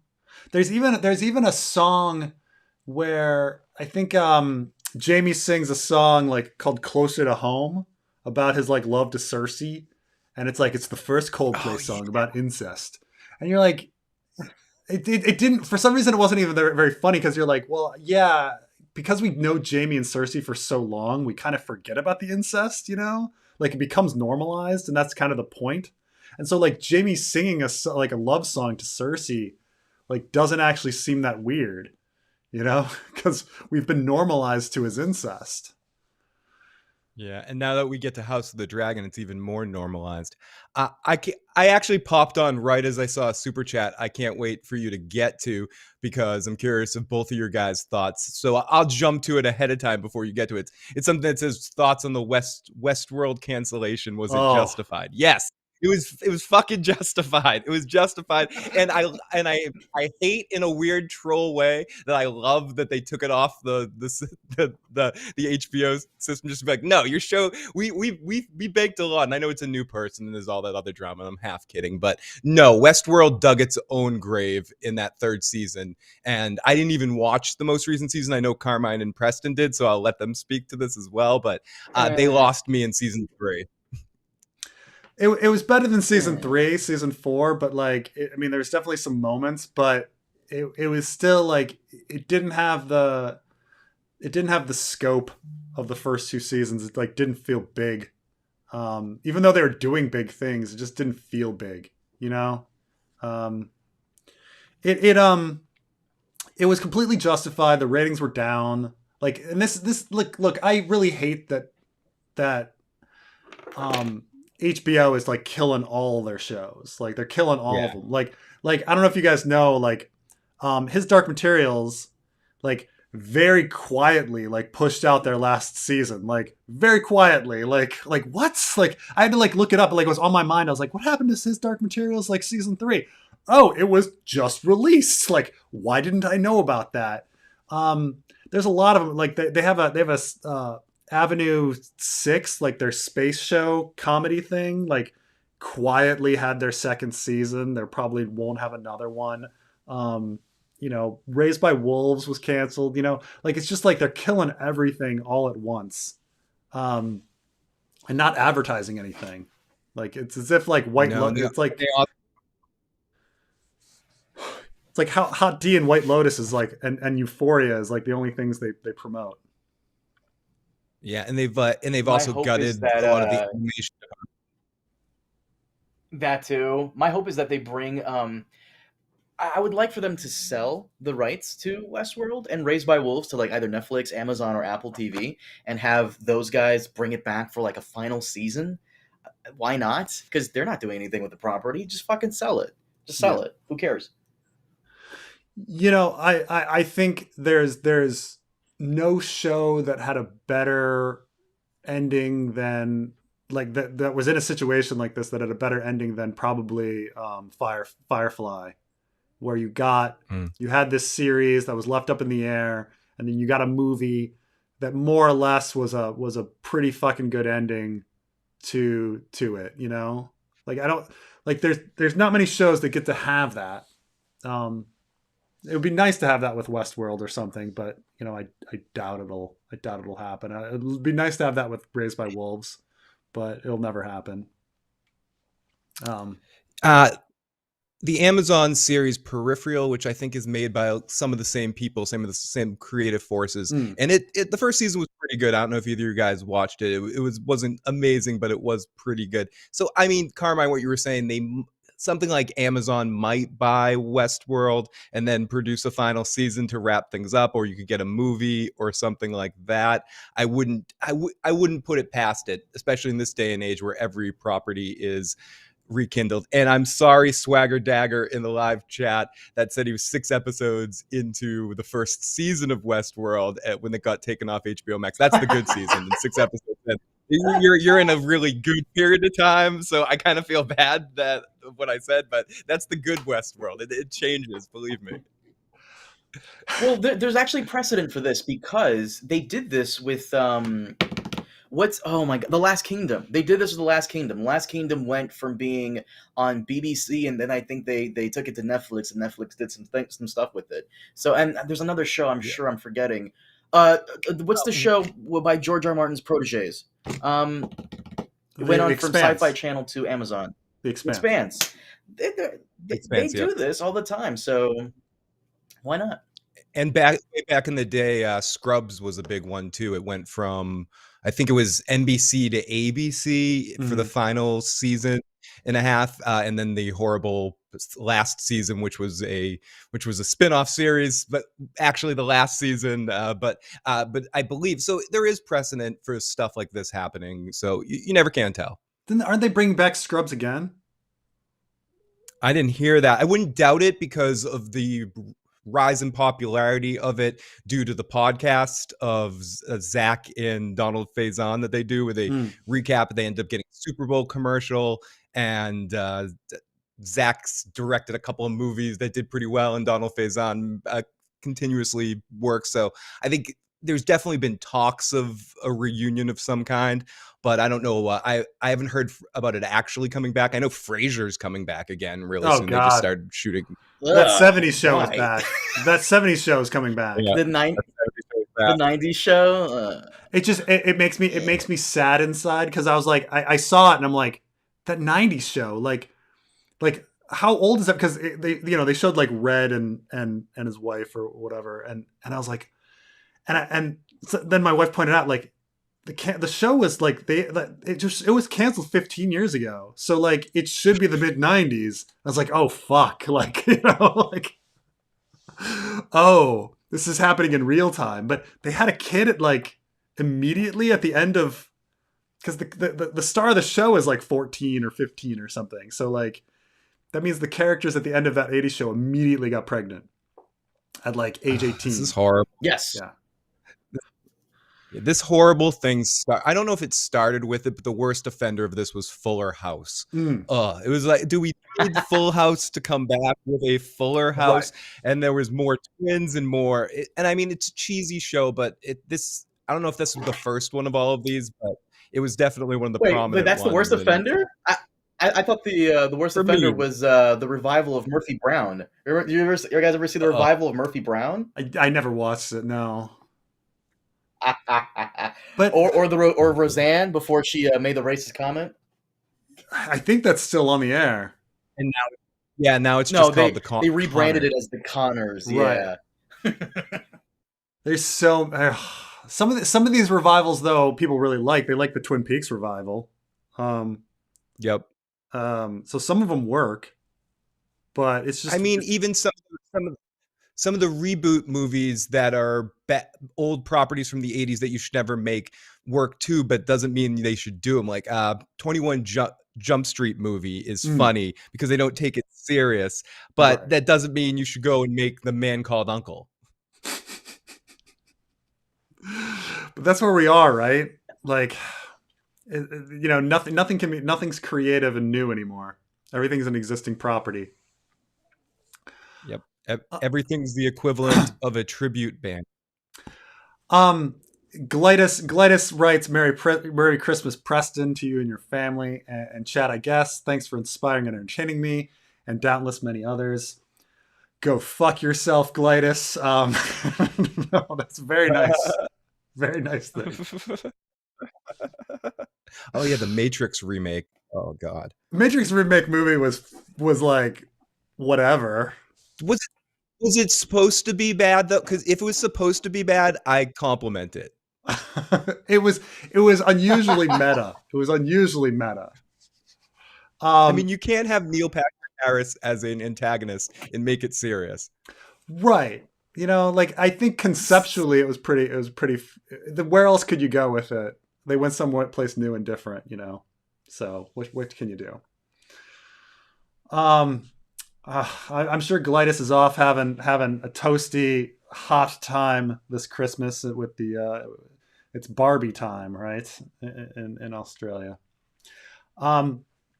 In the anthology Dangerous Women, there was a story about a woman who killed all of her lovers to be a virgin again.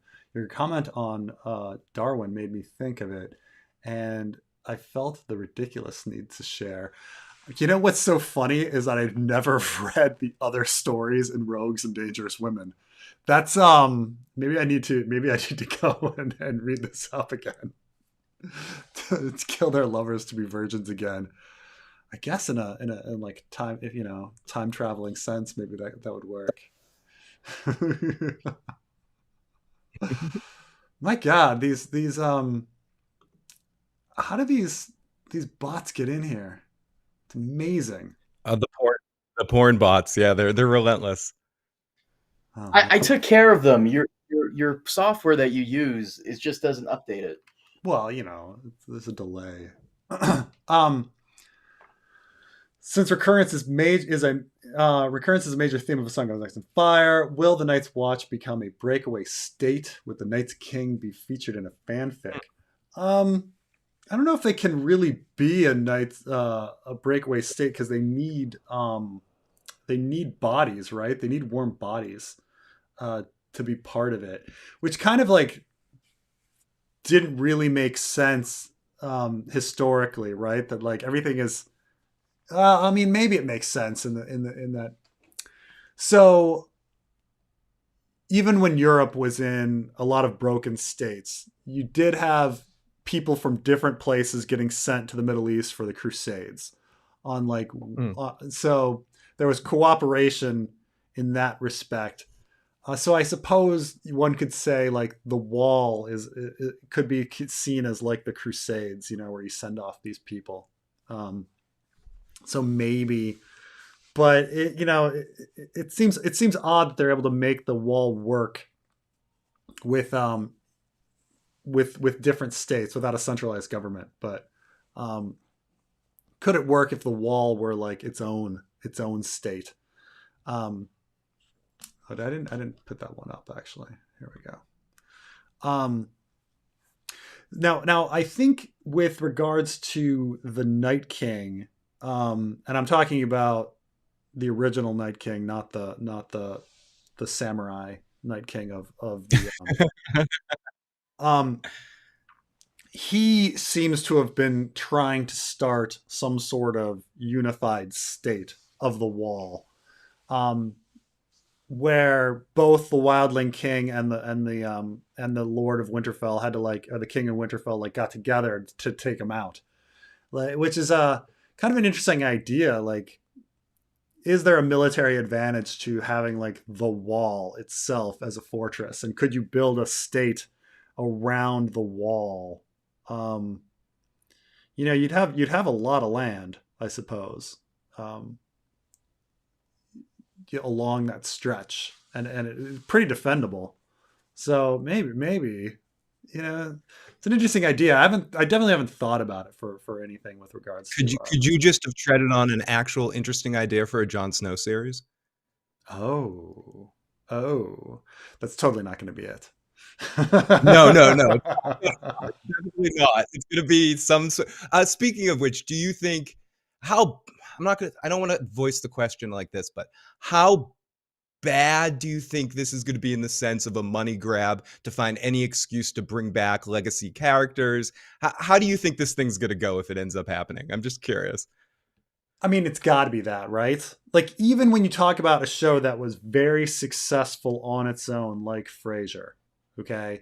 Even Frasier had a Woody Harrelson episode, and they had a dancing Dan Malone, and they brought back Lilith like a half dozen times, right?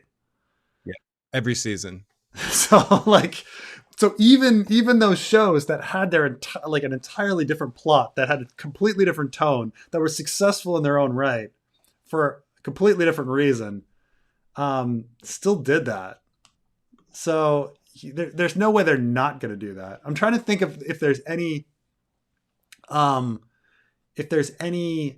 show that is spun off that's never done that. That's never like gone to Even that like weird even if extreme. I want to go to like the best of them all, which is Better Call Saul, in the first episode they bring back Tuco.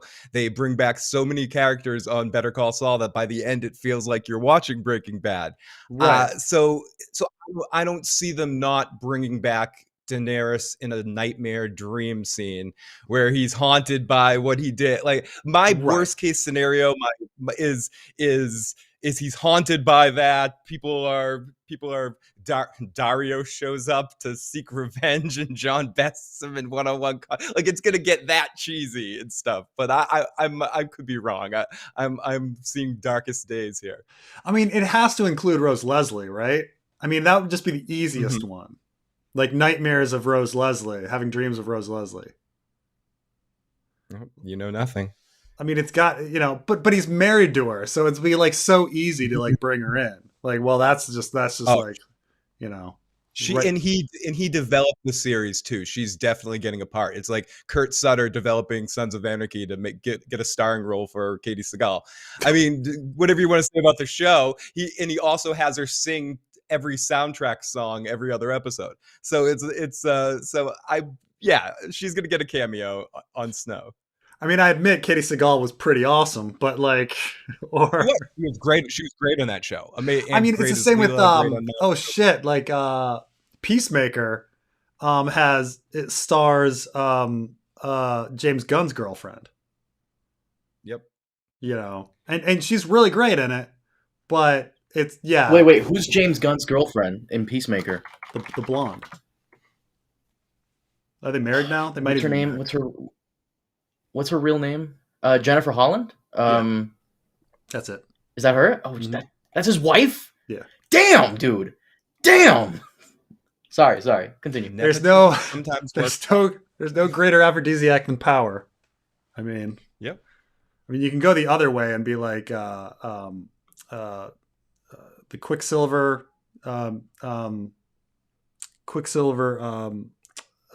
kick-ass actor. Evan Peters? Not Evan Peters, the other one. The other Quicksilver. Yay. Oh, what's his name? The other Quicksilver. It gets confusing with with WandaVision. His name is Aaron Taylor Johnson. Aaron Taylor Johnson, who is, a very attractive man, fell in love with his director and is married to her, and she's like much older than him, and there's just like there's something that's very irresistible about power, and so people are very attracted to power, and so you're going to people go after people in leadership positions, so. I mean, the same thing happened. Olivia Wilde. By the way, Phil, now that you're here, I have to ask, are you going to be watching, I feel like I asked you this before, but are you going to be watching season 3 of Picard? Because I totally kind of want to, but then at the same time, I don't want to.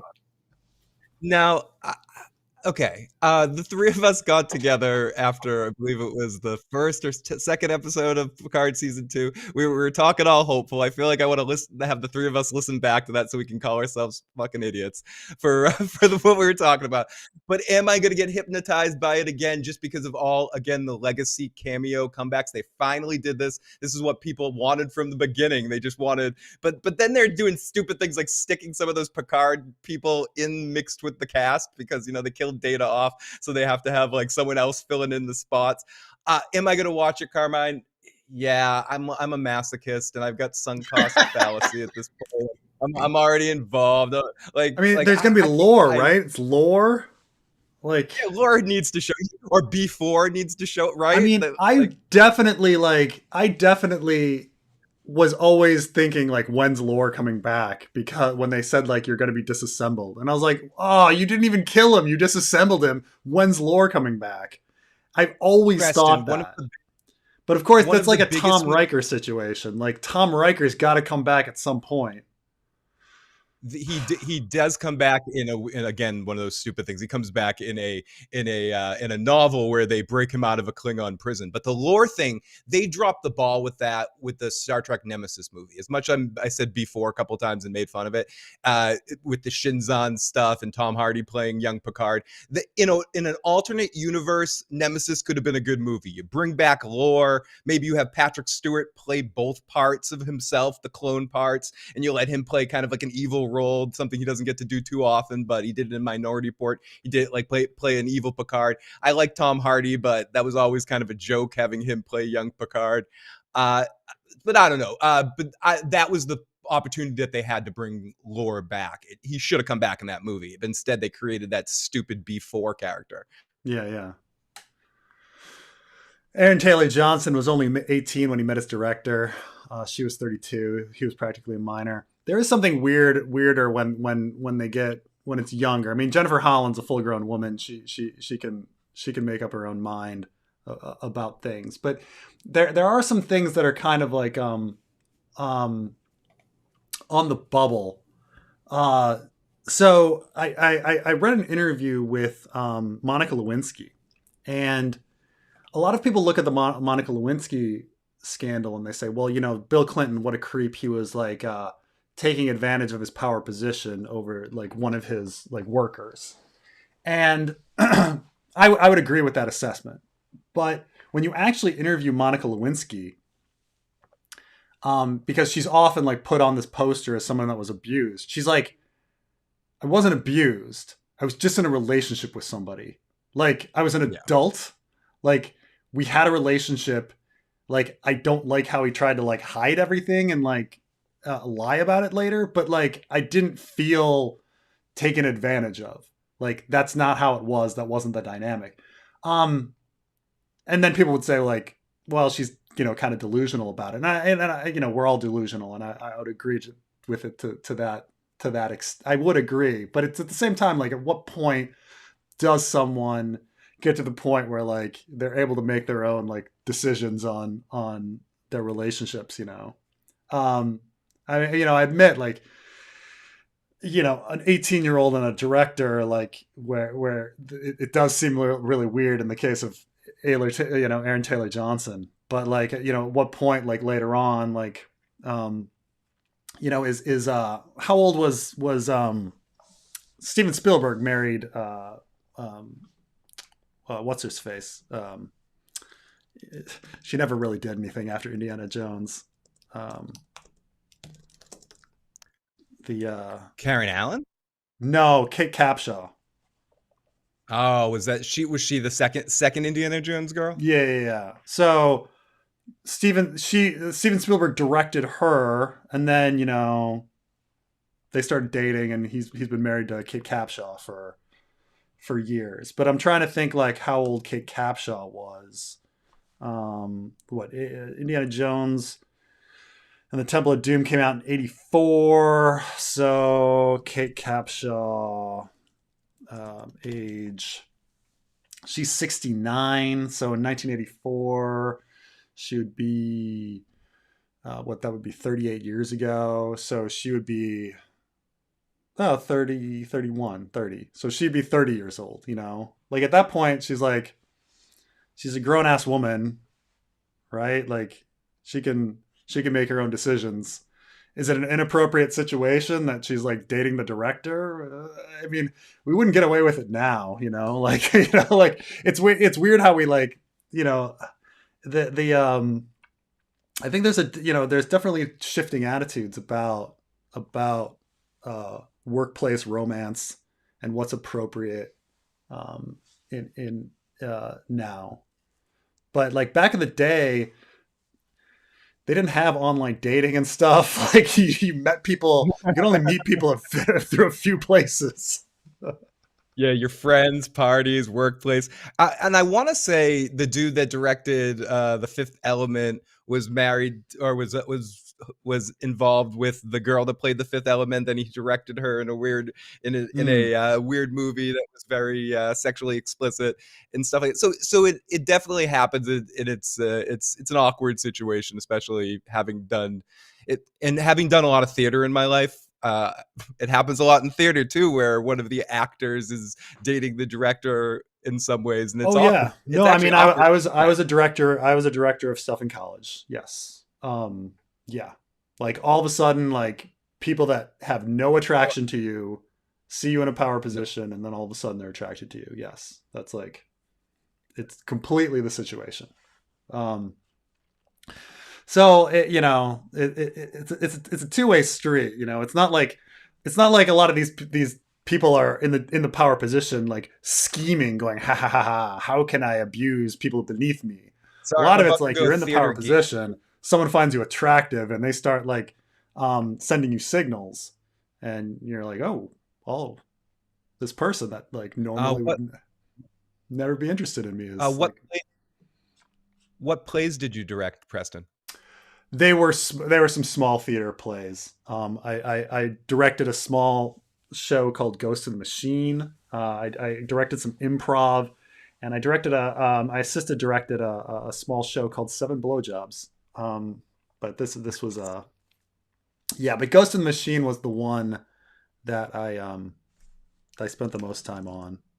Uh, Did you ever do any acting too, or just directing? I did some acting. I did some musicals. I was in Man of La Mancha in college. In high school, I was in Anything Goes. Oh, so I you was, did musical, you song and dance, song and mhm, dance, musical I theater did. stuff. I did. Yeah. See, I was in musicals too, but I was like Franz the Butler in The Sound of Music because it was the one part that couldn't sing. Even though I sing in a rock and roll band now, like I couldn't musical sing back then, so I would always end up working crew on the musicals and then be in the situational comedies, be in like the David Mamet plays or the random David Ives kind of one act Yeah, comedy type thing. David Mamet always gets done because he writes short plays, right? So Short plays, short 10-minute kind of 10 yeah, things that you can do like 10 plays in one night. yeah, exactly. So yeah, no, I mean, I never had like a super great voice. I could never be the lead, but I could always be in like the chorus or the you know, but I was never in I was never the I was never the lead. I think also like I I mean, wasn't quite attuned to musical singing, which was like singing while acting at the same time. I never really understood yeah, that, at least not at the time. like the speak singy type stuff. That Yeah. and I mean, I must say, I have downloaded where make sure you wear a hood, and I listen to it every morning. Yeah, that speak singing stuff, like I don't even know if I even like it that much. Like I What, kind of like me. what I are you like talking about, Preston? I'm trying to tell you something, buddy. and it's like I like musicals, but when I re-sing the songs from musicals, like I always like unspeak them. Hey Preston, any thoughts on James Cameron's Avatar? The Pandora planet is a mainstream example of a shared consciousness like the werewood, even with body swapping minds when they die. Yeah, I mean, obviously, this is something George has been writing about for a long time, and so did. I mean, I think the tree with souls in it is also in Ender's Game. I'm not hugely familiar with Ender's Game, but my wife loves Ender's Game like so much. So, um, but I think there's like a tree with like lives in it or something. I'm sure like somebody could like go back and find like the eventually what George R. R. Martin is lifting a lot of these ideas from, about like consciousness. So Ender's Game comes out like I'm trying because obviously like Song for Leah is the idea of like the consciousness being in like a big bowl of jelly, but I'm sure like other sci-fi authors were writing about shared consciousness and like deposits for stuff earlier and body swapping. I wonder when the first Freaky Friday kind of idea came about. Hmm. I always thought that it was such a silly concept. Like, oh yeah, Pandora is a moon, not a planet. Sorry, it's like Endor. um, Man, Carmine, Phil, do you guys have any plan on seeing Avatar 2?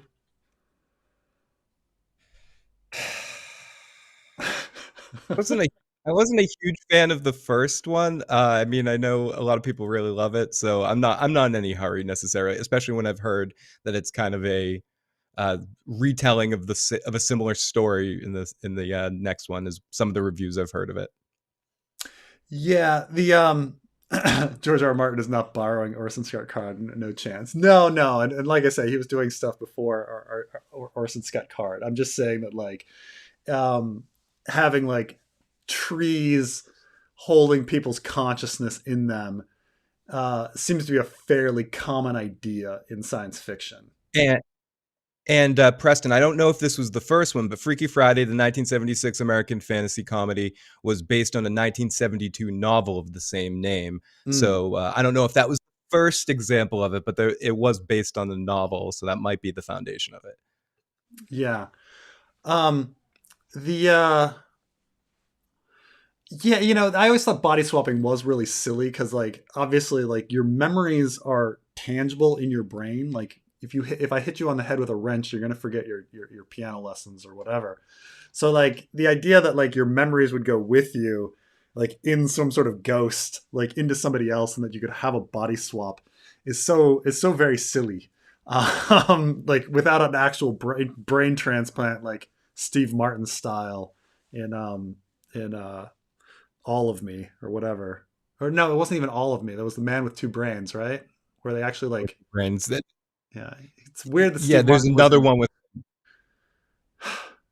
It's weird that Steve Martin was in a bunch of like body swap movies around the same time. Like, Yeah, there's the one with him and Lily Tomlin, I think is the one you're thinking of, where Lily Tomlin's stuck inside him or something. yeah. I might be making. Um. So the body swap stuff. You know what really like? There's a movie starring Kirk Cameron and Dudley Moore. Um. Yeah, vice versa, I think it's Yeah. called. No, no, no, no, no, no. It's called Like Father, Like Son. Oh, Vice so like versa like Father, is like is Judge Fred frickin' Savage Reinhold and and Fred Savage. Savage. They all came They out both around the came out same around time.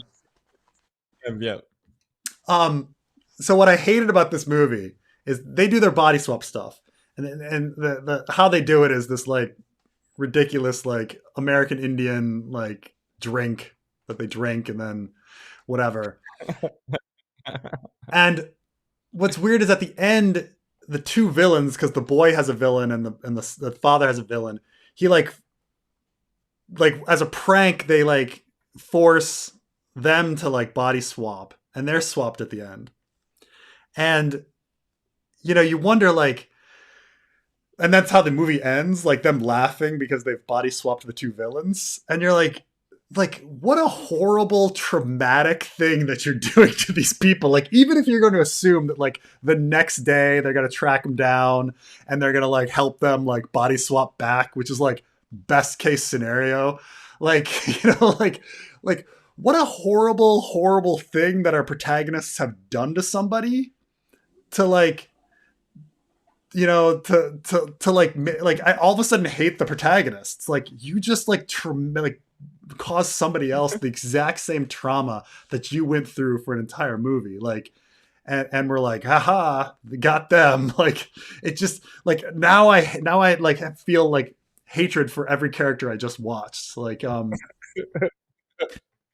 it bothers me a lot when there's like the protagonists do something really evil, and I'm just like, what am I supposed to even be liking? When when I was a little kid, I watched the scariest, the famous scariest Twilight Zone episode, I accidentally saw it when I was a kid, and I was traumatized. Traumatized. Like it's called Masks. Um, have you seen it, Phil? I probably have. I've seen all those old Twilight Zone episodes when I shouldn't have seen one. But yeah, I think that one rings true a little bit. So I saw Masks when I was young, and I was like so scared. I remember like crying to my father and like sleeping on top of my father that night. And then for years, I'd always like think about it in the back of my mind, this like horrible episode that's just like in the back of your mind. And then every time I saw something scary, I would remember that episode. It's like it was quite a trauma, that episode. Essentially the plot is this grandfather character like invites his kids and his grandkids or something to his house to give him their inheritance, but he realizes that his family are horrible people, so he has them put on masks, and then Oh yeah. and then he dies, and they take off their masks, and their faces are all deformed, and that's the end of the fucking episode.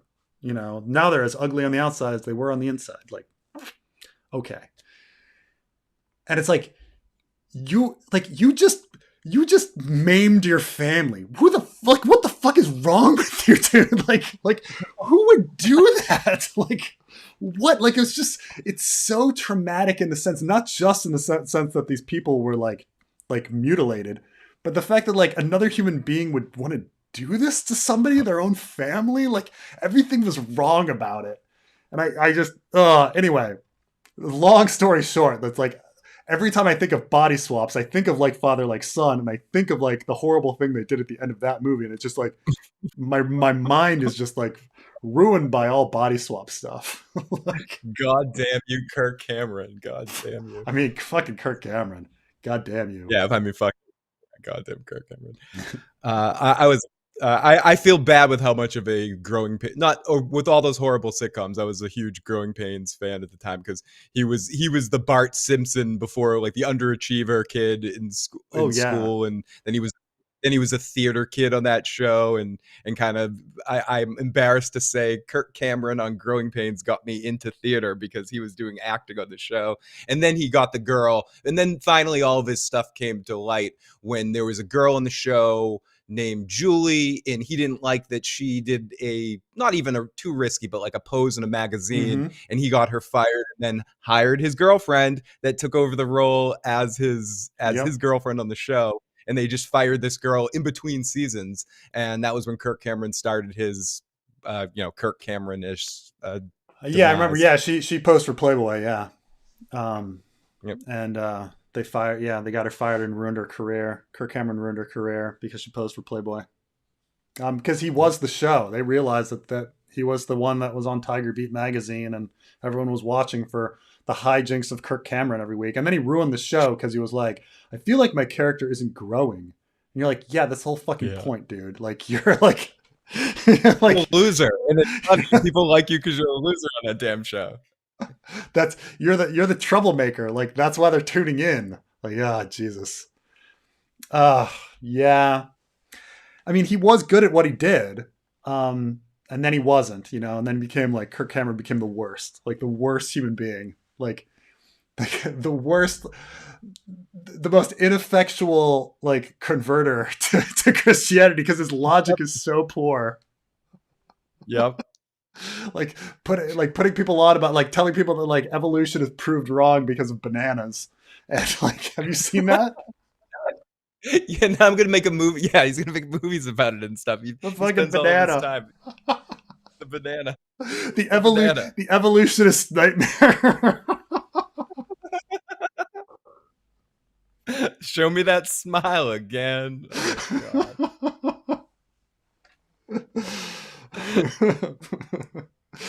his whole thing is like he's like, if you look at a banana, it like fits inside the your hand perfectly, and it's angled for easy entrance into your mouth, and you're like, the banana's been genetically engineered by humanity for like hundreds of years. Like, what are you talking about? Like, naturally they're like these little tiny things like this. Oh man. Am I a boomer, a Sure. millennial, or worse, Gen X? Today I am Gen X. I think when I grew up, they had me on the fringe of Gen X. Like Gen Xers were supposed to be a little older, but now Mhm. as you get older, they remove kind of these intermediary generations. So I'm a Gen Xer, pretty through and through. Um, but yeah, it's what are you gonna do? What are you gonna do? Um, I mean, we're the Yeah, one. same. For a while, we were a different generation. I think we were Generation Y for like a minute, but then Yeah, they spelled they brought us down to YHY or whatever, and like all these different things um they try to come up with as if these things like even exist, like these generations, like this is the way boomers are and They this is do the way exist. zoomers are. They do. And the fucking Gen Z kids, the Zoomers, are ruining everything. Ugh. I I like how mean, he there are throws these in little Gen X is the things like worst. so my wife is a little younger than me, and they were like, oh, you know what, one thing that Gen Xers do that like millennials don't is they use napkins. Have you heard about I use this? napkins. What the fuck? What the fuck is that?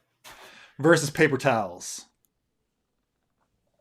What? Millennials will just Who fucking said rip this? off a paper towel and use a paper towel as a napkin instead of like So I buying a buy separate napkins at sack of so I napkins. buy napkins at the store because I'm a Gen Xer.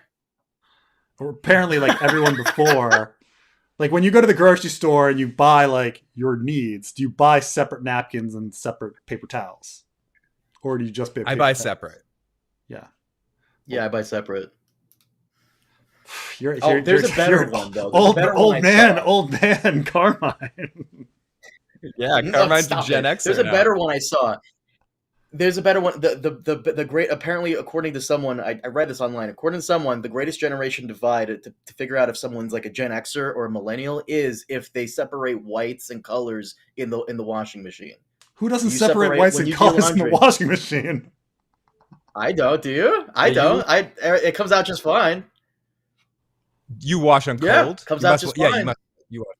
Oh, you wash I them in wash them cold. cold. No, Yeah, yeah. No, you wash white on. If you wash white and hot, you've gotta separate. yeah, you only make that mistake once, and I made that mistake once as an idiot kid because I was on Yeah, then all everything my has that t-shirts little are pink. Like my pink. Yeah, all your t-shirts turn pink. somebody's like, I'm 33. I've never bought napkins in my life. See, this is like this is a thing. It's a What the big hell is wrong with divide. people? Just why? What? What? I don't understand the I napkin thing. was Like, what kind of barbarians are out here doing this?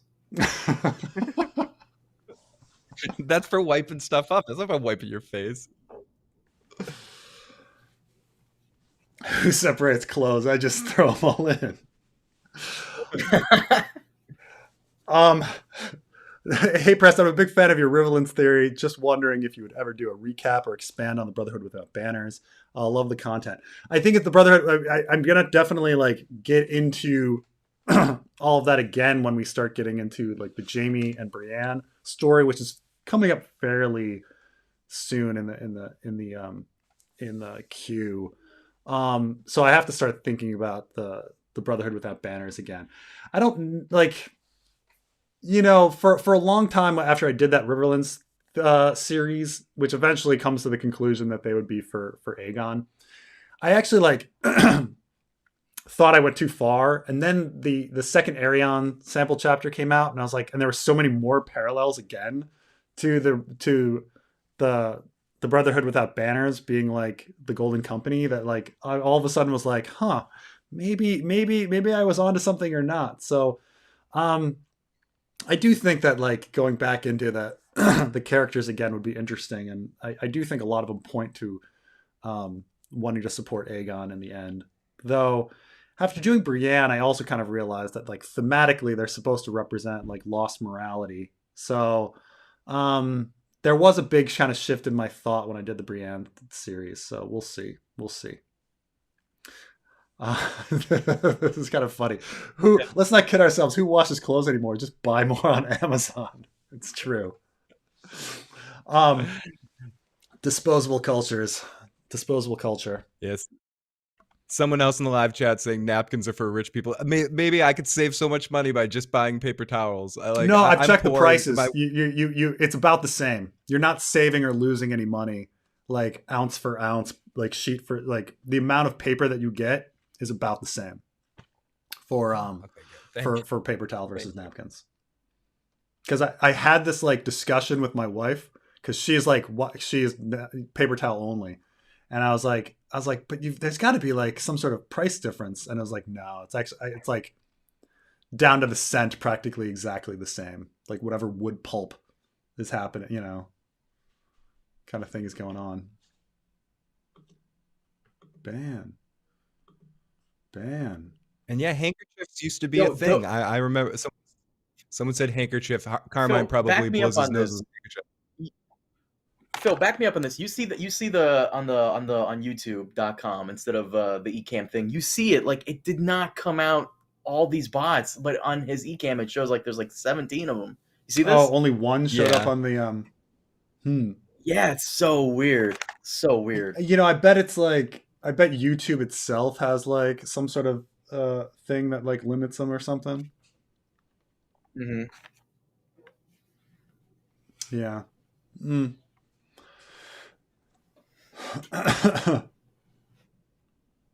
Yeah, it's like the amount of paper is the same. They're functionally no different. That's true. There's a lot of things that aren't functionally different that that, you know, in the end, like who cares, I suppose, whether you have napkins or paper towels. But you know, it's I guess, you know, napkins might look a little nicer, but I don't know. Phil, I'm glad you're here because I forgot. I'm glad I was just reminded. So me and Preston are going to do a podcast of the best shows of 2022, and I got my list here. I got it all set, but I also have like the list of worst shows. Okay. Because Picard. Spoiler alert: Picard season 2 is going to be my worst show of 2022. But I have to ask you, what's like your favorite shows? Yeah, fuck yeah, Picard season 2 was trash. This is what really fucking bothers me because someone mentioned it earlier. Like people like the faux exaggeration, the faux outrage of like, huh? I was gonna say I love Bill? that you got so into. Yeah, I love that you got so into Star Trek that you're this angry about Picard season 2. Like, well, welcome aboard. Welcome aboard. No. I remember when you watched Star Trek. Well, that was a while ago. The only I'm not actually angry about Picard because TNG is not my favorite. It's Deep Space Nine. If they brought back Cisco, a la Picard season 2 and fucked it up like that, then I'd be pissed. But what annoys me is like Picard season 2 was very very bad. What annoys me is the faux outrage over Rings of Power being a bad show. Like, bro, watch season 2 Picard and then come back to me on like bad shows. But I was gonna ask you, Phil, what is your best show of 2022? Like your favorite? Or to go to another thing, like to watch how The Walking Dead ended and tell me that's a great show. I think this year it comes down to 2 shows for me. Better Call Saul, the way it ended, I really loved it. I know not everyone's gonna have you know, when a series ends, it's tough to end something. And the other one is Severance. Severance was really freaking good, and this was a decent year for Stranger Things. If you're into Stranger Things, that was a good season of Stranger Things. I forgot about that. And there's a couple of other shows here and there that I'd put on the list, but really to me it comes down to Severance or Better Call Saul. I think those are the 2 best produced from beginning to end shows. Probably, even though I'm a Better Call Saul stan, Severance is up there with something like Lost or Westworld as like a good one season. I don't know if they can do more for it, but that was just like a perfect season of television for me. But so Severance it comes down to one. Or Better Call Saul. Severance is your number one. One of those. Okay, so here, can I show you my? I don't want to spoil it because it's going to be like on a podcast. But can I tell you my number one, and maybe you'll change your mind? Yeah. I'll send it to you on Facebook. This is my number one right here. It has to be number one all day, every time for this year. For the last 5 years. Oh my goodness. I didn't even mention that, and I don't want to say it to spoil it, but yes, I didn't even think about it. And the problem with that show, Carmine, and I know we're talking in vagaries because we don't want to spoil something, but this is the last. The problem that's part of the problem. The advertising on that show was so bad that nobody saw it, and it's another example of the thing we talked about before of a show being brought back by another network. So that's a good pick, Carmine. Huh.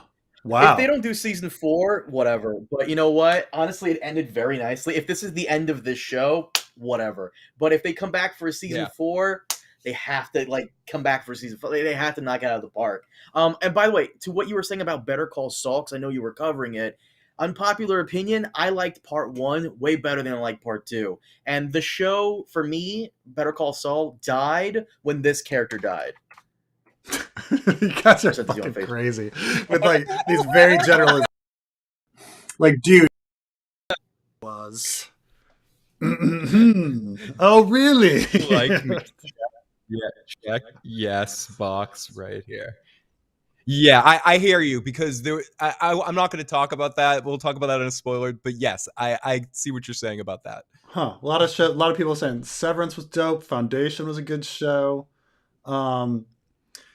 Travelers. Foundation was in 2022, sir. To the person who said that. And Zach, will you guys watch the Witcher spin? Fuck no. Fuck Witcher. Fuck Witcher and fuck the people behind Witcher. Assholes. You're not going to watch Hemsworth Witcher? Yeah, no, Hemsworth, Thor Light. No. Fuck The Witcher on Netflix. Netflix is trash. Netflix, yes, they have like a really cool like show once in the blue moon. Like even Trump said some cool shit every now and then, once in a blue moon. Even a broken clock is right twice a day. But no, for the most part, Netflix is where you send your shit to die. That's basically it. It's not Netflix of yesteryear when they produce banger shows like House of Cards, Orange is the New Black, and I like Marco Polo. I know some people didn't. Where was Severance? What's Severance on? BoJack Horseman, yeah. It's out on Apple TV. Apple TV, which is one of the reasons why not more people have not seen Severance, because it's on a platform that people are analysis paralysis with all the streaming platforms. So if you say, "Oh, watch Severance," where is it? Oh, Apple Plus. I'm not going to watch that show. So I mean, that's where you run into the problem now, where everything is fragmented and how people can get their content. There's another good show called From that's on Epix, and it's people aren't going to get Epix to watch From. It's made by some of the Lost people. It's a pretty good show about it's like a survival thing. It's almost like Walking Dead meets Lost a little bit. Ooh, okay. I might check this out. Jason Momoa, for those of you wondering, because I was wondering what the fuck happened to Jason Momoa. He actually disappeared to Apple TV, and he did a show called I forgot the show he did. It's about like French Canadian fur trappers on Apple TV. And then when that ended, he went and did another show on Apple TV called C, where he's a part of this tribe that's all blind. Post-apocalyptic Earth, everybody's blind except for these two people who were born with sight. I just downloaded the fuck out of it, so I got to watch that. And Frontier. He was on Frontier for like 4 years.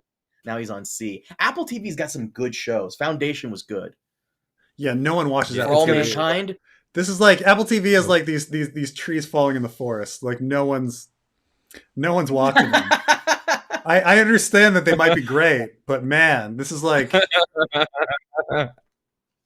learning about civilizations that are like 100,000 light years from us. Like you're like, well, I guess we're never going to be able to communicate with them because it takes 100,000 years for our messages to get there. But that's when you're telling me about like great shows on Apple TV, I'm like, great. Like, well, and to what Scott Martin said, I just downloaded because I'm going to be very honest with you guys. I'm not going to get Apple fucking TV. Like I bummed Hulu off my roommate, but. Yeah, of course. What are you crazy? Absolutely. But of course. Yeah. But what are we talking about? I downloaded For All Mankind. I just got to get on that. And I recommend for everybody Foundation. I thought it was very good. Ted Lasso, I should put on the list. I should download that now, actually. I kind of want to check out Ted Lasso. It's by Bill Lawrence, who's awesome. So if Carmine and I are a podcast about Phil, you're welcome to join us. If we don't get our act together, we'll just do it on the next live stream. But we plan on getting our act together this week. I think it'd be nice to have out before 2022. Before 2022. Yes, I know. Yes, because we've been doing. We've been saying it's like March 30th, and he's like, "Oh, here it is." I'm like, "We're talking about the best shows of 2022, and March 30th. Like, come on." It's like a wedding gift. You got to do it in the first 3 months. You got to do it in the first month. Yes. I got you the Casterly Rock thing really quickly. You did. That's very impressive. Yeah, that's good. There you go. Stop it. It's all good. I got you. So I'm down to do that. I got my list of like the best shows and stuff. I haven't seen Severance. I might put that on my list. I don't know. It looks all right. I'm more into like kind of the sci-fi stuff. I feel like Severance is something Preston would like. That seems up your alley. I mean, there's stuff I like, but then there's stuff that I realize is just so much like work emotionally. Like when I was saying, like somebody asked me about Dark, and it's like Dark's really good, but it's like so much work. Like, oh, I got to get through this. Oh, fuck. And there's the other side of it that it's not just work. Is it going to pay off in the end? In a show like From or Severance are both mystery boxy kind of shows in that Lost kind of dynamic where there's something going on, and are they going to actually pay it off, and is it going to actually work? How often do those shows actually pay that off? You invest yourself for 4 or 5 seasons, and then it ends up being, or even in this climate, like even if the show is good, like will it get canceled? There's that risk. Yeah. Like there was a pretty good show that I watched the whole thing called Fast Forward, and it was pretty good. It's about the entire world. Like everybody gets a vision of the future, like every single person, and like everybody goes blank for 3 minutes, and they have a vision of themselves in the future for 3 minutes, and it's a really good show. It was canceled after the first season, so like there's no more. But like damn it, would I ever tell anyone to go back and watch it? I'm like, no, because there's no payoff. Nope. Because it was canceled. Like, which is just it's too bad. I mean, it was based on a book too, but which apparently is okay. But on an unrelated note to Carmine's statement, fuck Netflix for Mindhunters and for Glow and for Santa Clarita Diet and several other series that they did those that. Mindhunters cliffhangers? I watched Glow season 1. Glow ended. Glow, they did the worst thing possible. They greenlit a new season. They started filming the season, and then when COVID hit, they used that as an excuse to say, "Oh, you know what? We're taking back our money. We're putting those last episodes in the can." And they told the girls like right when they were in between, like they were going to a charity event to promote it. So then they all showed up at a charity event. They were like, "Actually, we got canceled." And it all turned into like a bitching event. And Netflix just did that. Mindhunters, it's more about Fincher. He doesn't want to do a new season. They'll let him do a season anytime he wants. He almost killed himself in season 2 of Mindhunters, so he's not sure if he wants to do a third season. Wait. But I think it will happen. He almost killed himself? What do you mean? Like actually killed himself, or like killed him working? Physically from working too much, because he had hired another showrunner to take over the show, and he didn't like the way he was pointing the show in that direction, so he took over duties and he put his all into it. Getting into the serial killer's minds and doing all that stuff took a lot of Heath Ledgerisms out of him. It took a lot out of him, and he's not sure he wants to go back to that place. But everyone attached to that show wants to do it again, and it has so if you're a Mindhunters fan, there's still hope at some point, because they want to eventually get to the point where we catch the killer. And Santa Clarita Diet also didn't like finish up. No, they effed Santa Clarita Diet right in the pee hole. They really screwed that show over. That was another one that left on sort of a cliffhanger, and Netflix pulled the plug. It'd be really hilarious to do a movie that like tries to wrap up like 20 different unresolved shows like in one big movie. Don't you think that would be like a really funny premise? To be like, I'm going to wrap And up like all of these shows that never got wrapped up like together at once. Like that would be Now, would really you do great. it as long as Raised by Wolves is in there, then yes, it all takes place on the planet where Raised by Wolves takes place. Then I'd be down. Right? Like I know someone says like yeah, my name is Earl, like that there was some like background scene in another series where they says he like finished his list, but like you want these like it's not quite the same when you don't have the original actor like addressing everything like on screen and how he feels and everything. Like it'd be something to have everything wrap up at once. It's a great idea. The only problem I'd be worried about is that they do it in a way like that comedy movie don't mind rewind, and it would just be like two comedic actors having to make all these fake endings to series. It'd be like I mean, Jack 20 is Black probably and too Jim Carrey. much. Like 20 is probably too much. But if you made something that was like I thought that would be you great. took 3 really serious shows that never got endings that were like fundamentally could be in the same universe, and then you had them end all together. That would be amazing. It would that I would definitely be on board with that. but man, yeah, I'd have to like pick the shows that like people really wanted, that could all resolve together. I'm trying to think if something similar hadn't been done.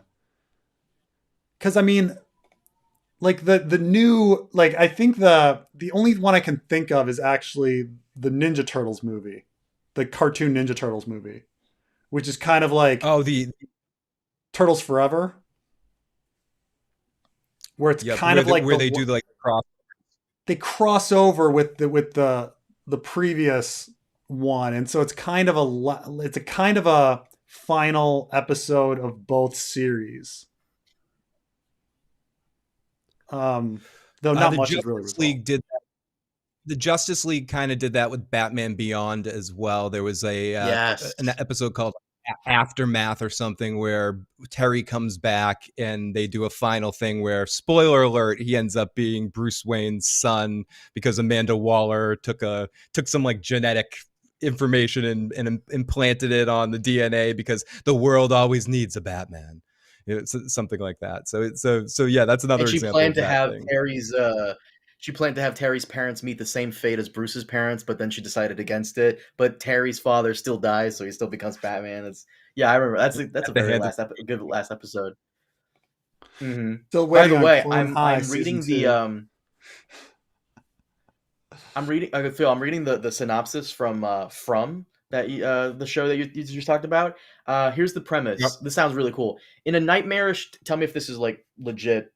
In a nightmarish town in Middle America that traps everyone who enters, okay, Silent Hill, unwilling residents strive to stay alive and search for a way out, but they are plagued by the terrifying nocturnal creatures from the surrounding forest, and secrets are hidden in the town itself. So, is this like Silent Hill? Because it sounds like Silent Hill. It's more like I am. At night, it does become a little bit like that, but I would compare it the most with Lost, just in the sense that you're going on a cross-country trip, and then you just get stuck in this town, and you don't know how you can get in the town, and if you try to leave the town, you're stuck in the town, and then at night, the monsters come out, and if you're not in your house, the monsters kill you, but then they'll also try to charm their way by like talking to you at the window, be like, hey, let me in the front door. Hey, let me in the front door. I'm okay. I'm not going to hurt you. I'm not going to hurt you. And then you let them in the front door and they come in and then they can kill. There's talismans that you can put up on the walls to fight against the monsters. And there's a whole mystery box element of not knowing what this thing is. Is it aliens? Is it some sort of simulation that someone's watching that have captured all these people? Okay, is it some sci-fi? It's a fun series. And it stars Michael from Lost. You like it, or is it okay? I like it. I like it. I think it's good. All right, shot. gentlemen. I'm down with it. I am going to wrap things up now. But thank you to A for this final happy holidays. Any last things before we go? Because I've been on here like over 3 hours, and I need to probably take care of the kids some. Uh, one final just thing to say to the audience. Go ahead, Phil. I'm sorry. Oh no, you're fine. I was going to talk more Ninja Turtles, so I can just shut up. The Ninja Turtles did that twice. They also have a TMNT digital or CG movie that they made that kind of is a completion of the original 2 live action movies and ignores Teenage Mutant Ninja Turtles 3. Why ignore such a great movie? Oh, it's so good. The Turtles go back in time. Rewatch Swagger Dagger. Always rewatch The Wire. Great show. To the audience who doesn't know, once again, we God damn it, Daniel, we're getting off. Fuck. We put out a really big fucking stream. Not stream. We put out a really big episodes on Patreon. Definitely check that out. Go over to Preston's Patreon, support him. He's got 2 kids now. He's got 2 kids, technically 3, me. But he's got 3 kids. Go support him on Patreon. Come on, guys. It's a really great episode. I actually am very proud of it. We had a lot of good discussions on that. Who would you get? Well, okay, the Christmas presents we give to all the point of view characters. So we give you actually like paint a red door, and you like come to Danny and you present like a red door to like Danny. Like you wrap it up, and she like unwraps it, and she just looks at this red door. Like she'd just be like so puzzled, right? I think Tyrion's easy. You get booze. Yeah, you get booze. You give John Con like a little Rhaegar doll or something. Who knows? I think Sam needs some sort of step tracker or something. Yeah.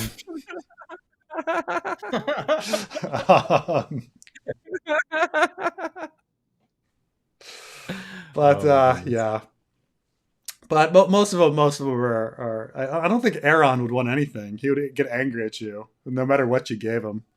You give him some, but everybody else probably just want a sword or some armor. What are you going to get Euron for Christmas? I mean, gun. I mean, whatever you gave him would be illegal. Okay, it'd be some sort of human trafficking violation. Is what he'd really want. All right. Well, thank you guys. Thank you for joining me. Thank you all for watching. I'll see you guys next time. Thanks. Bye.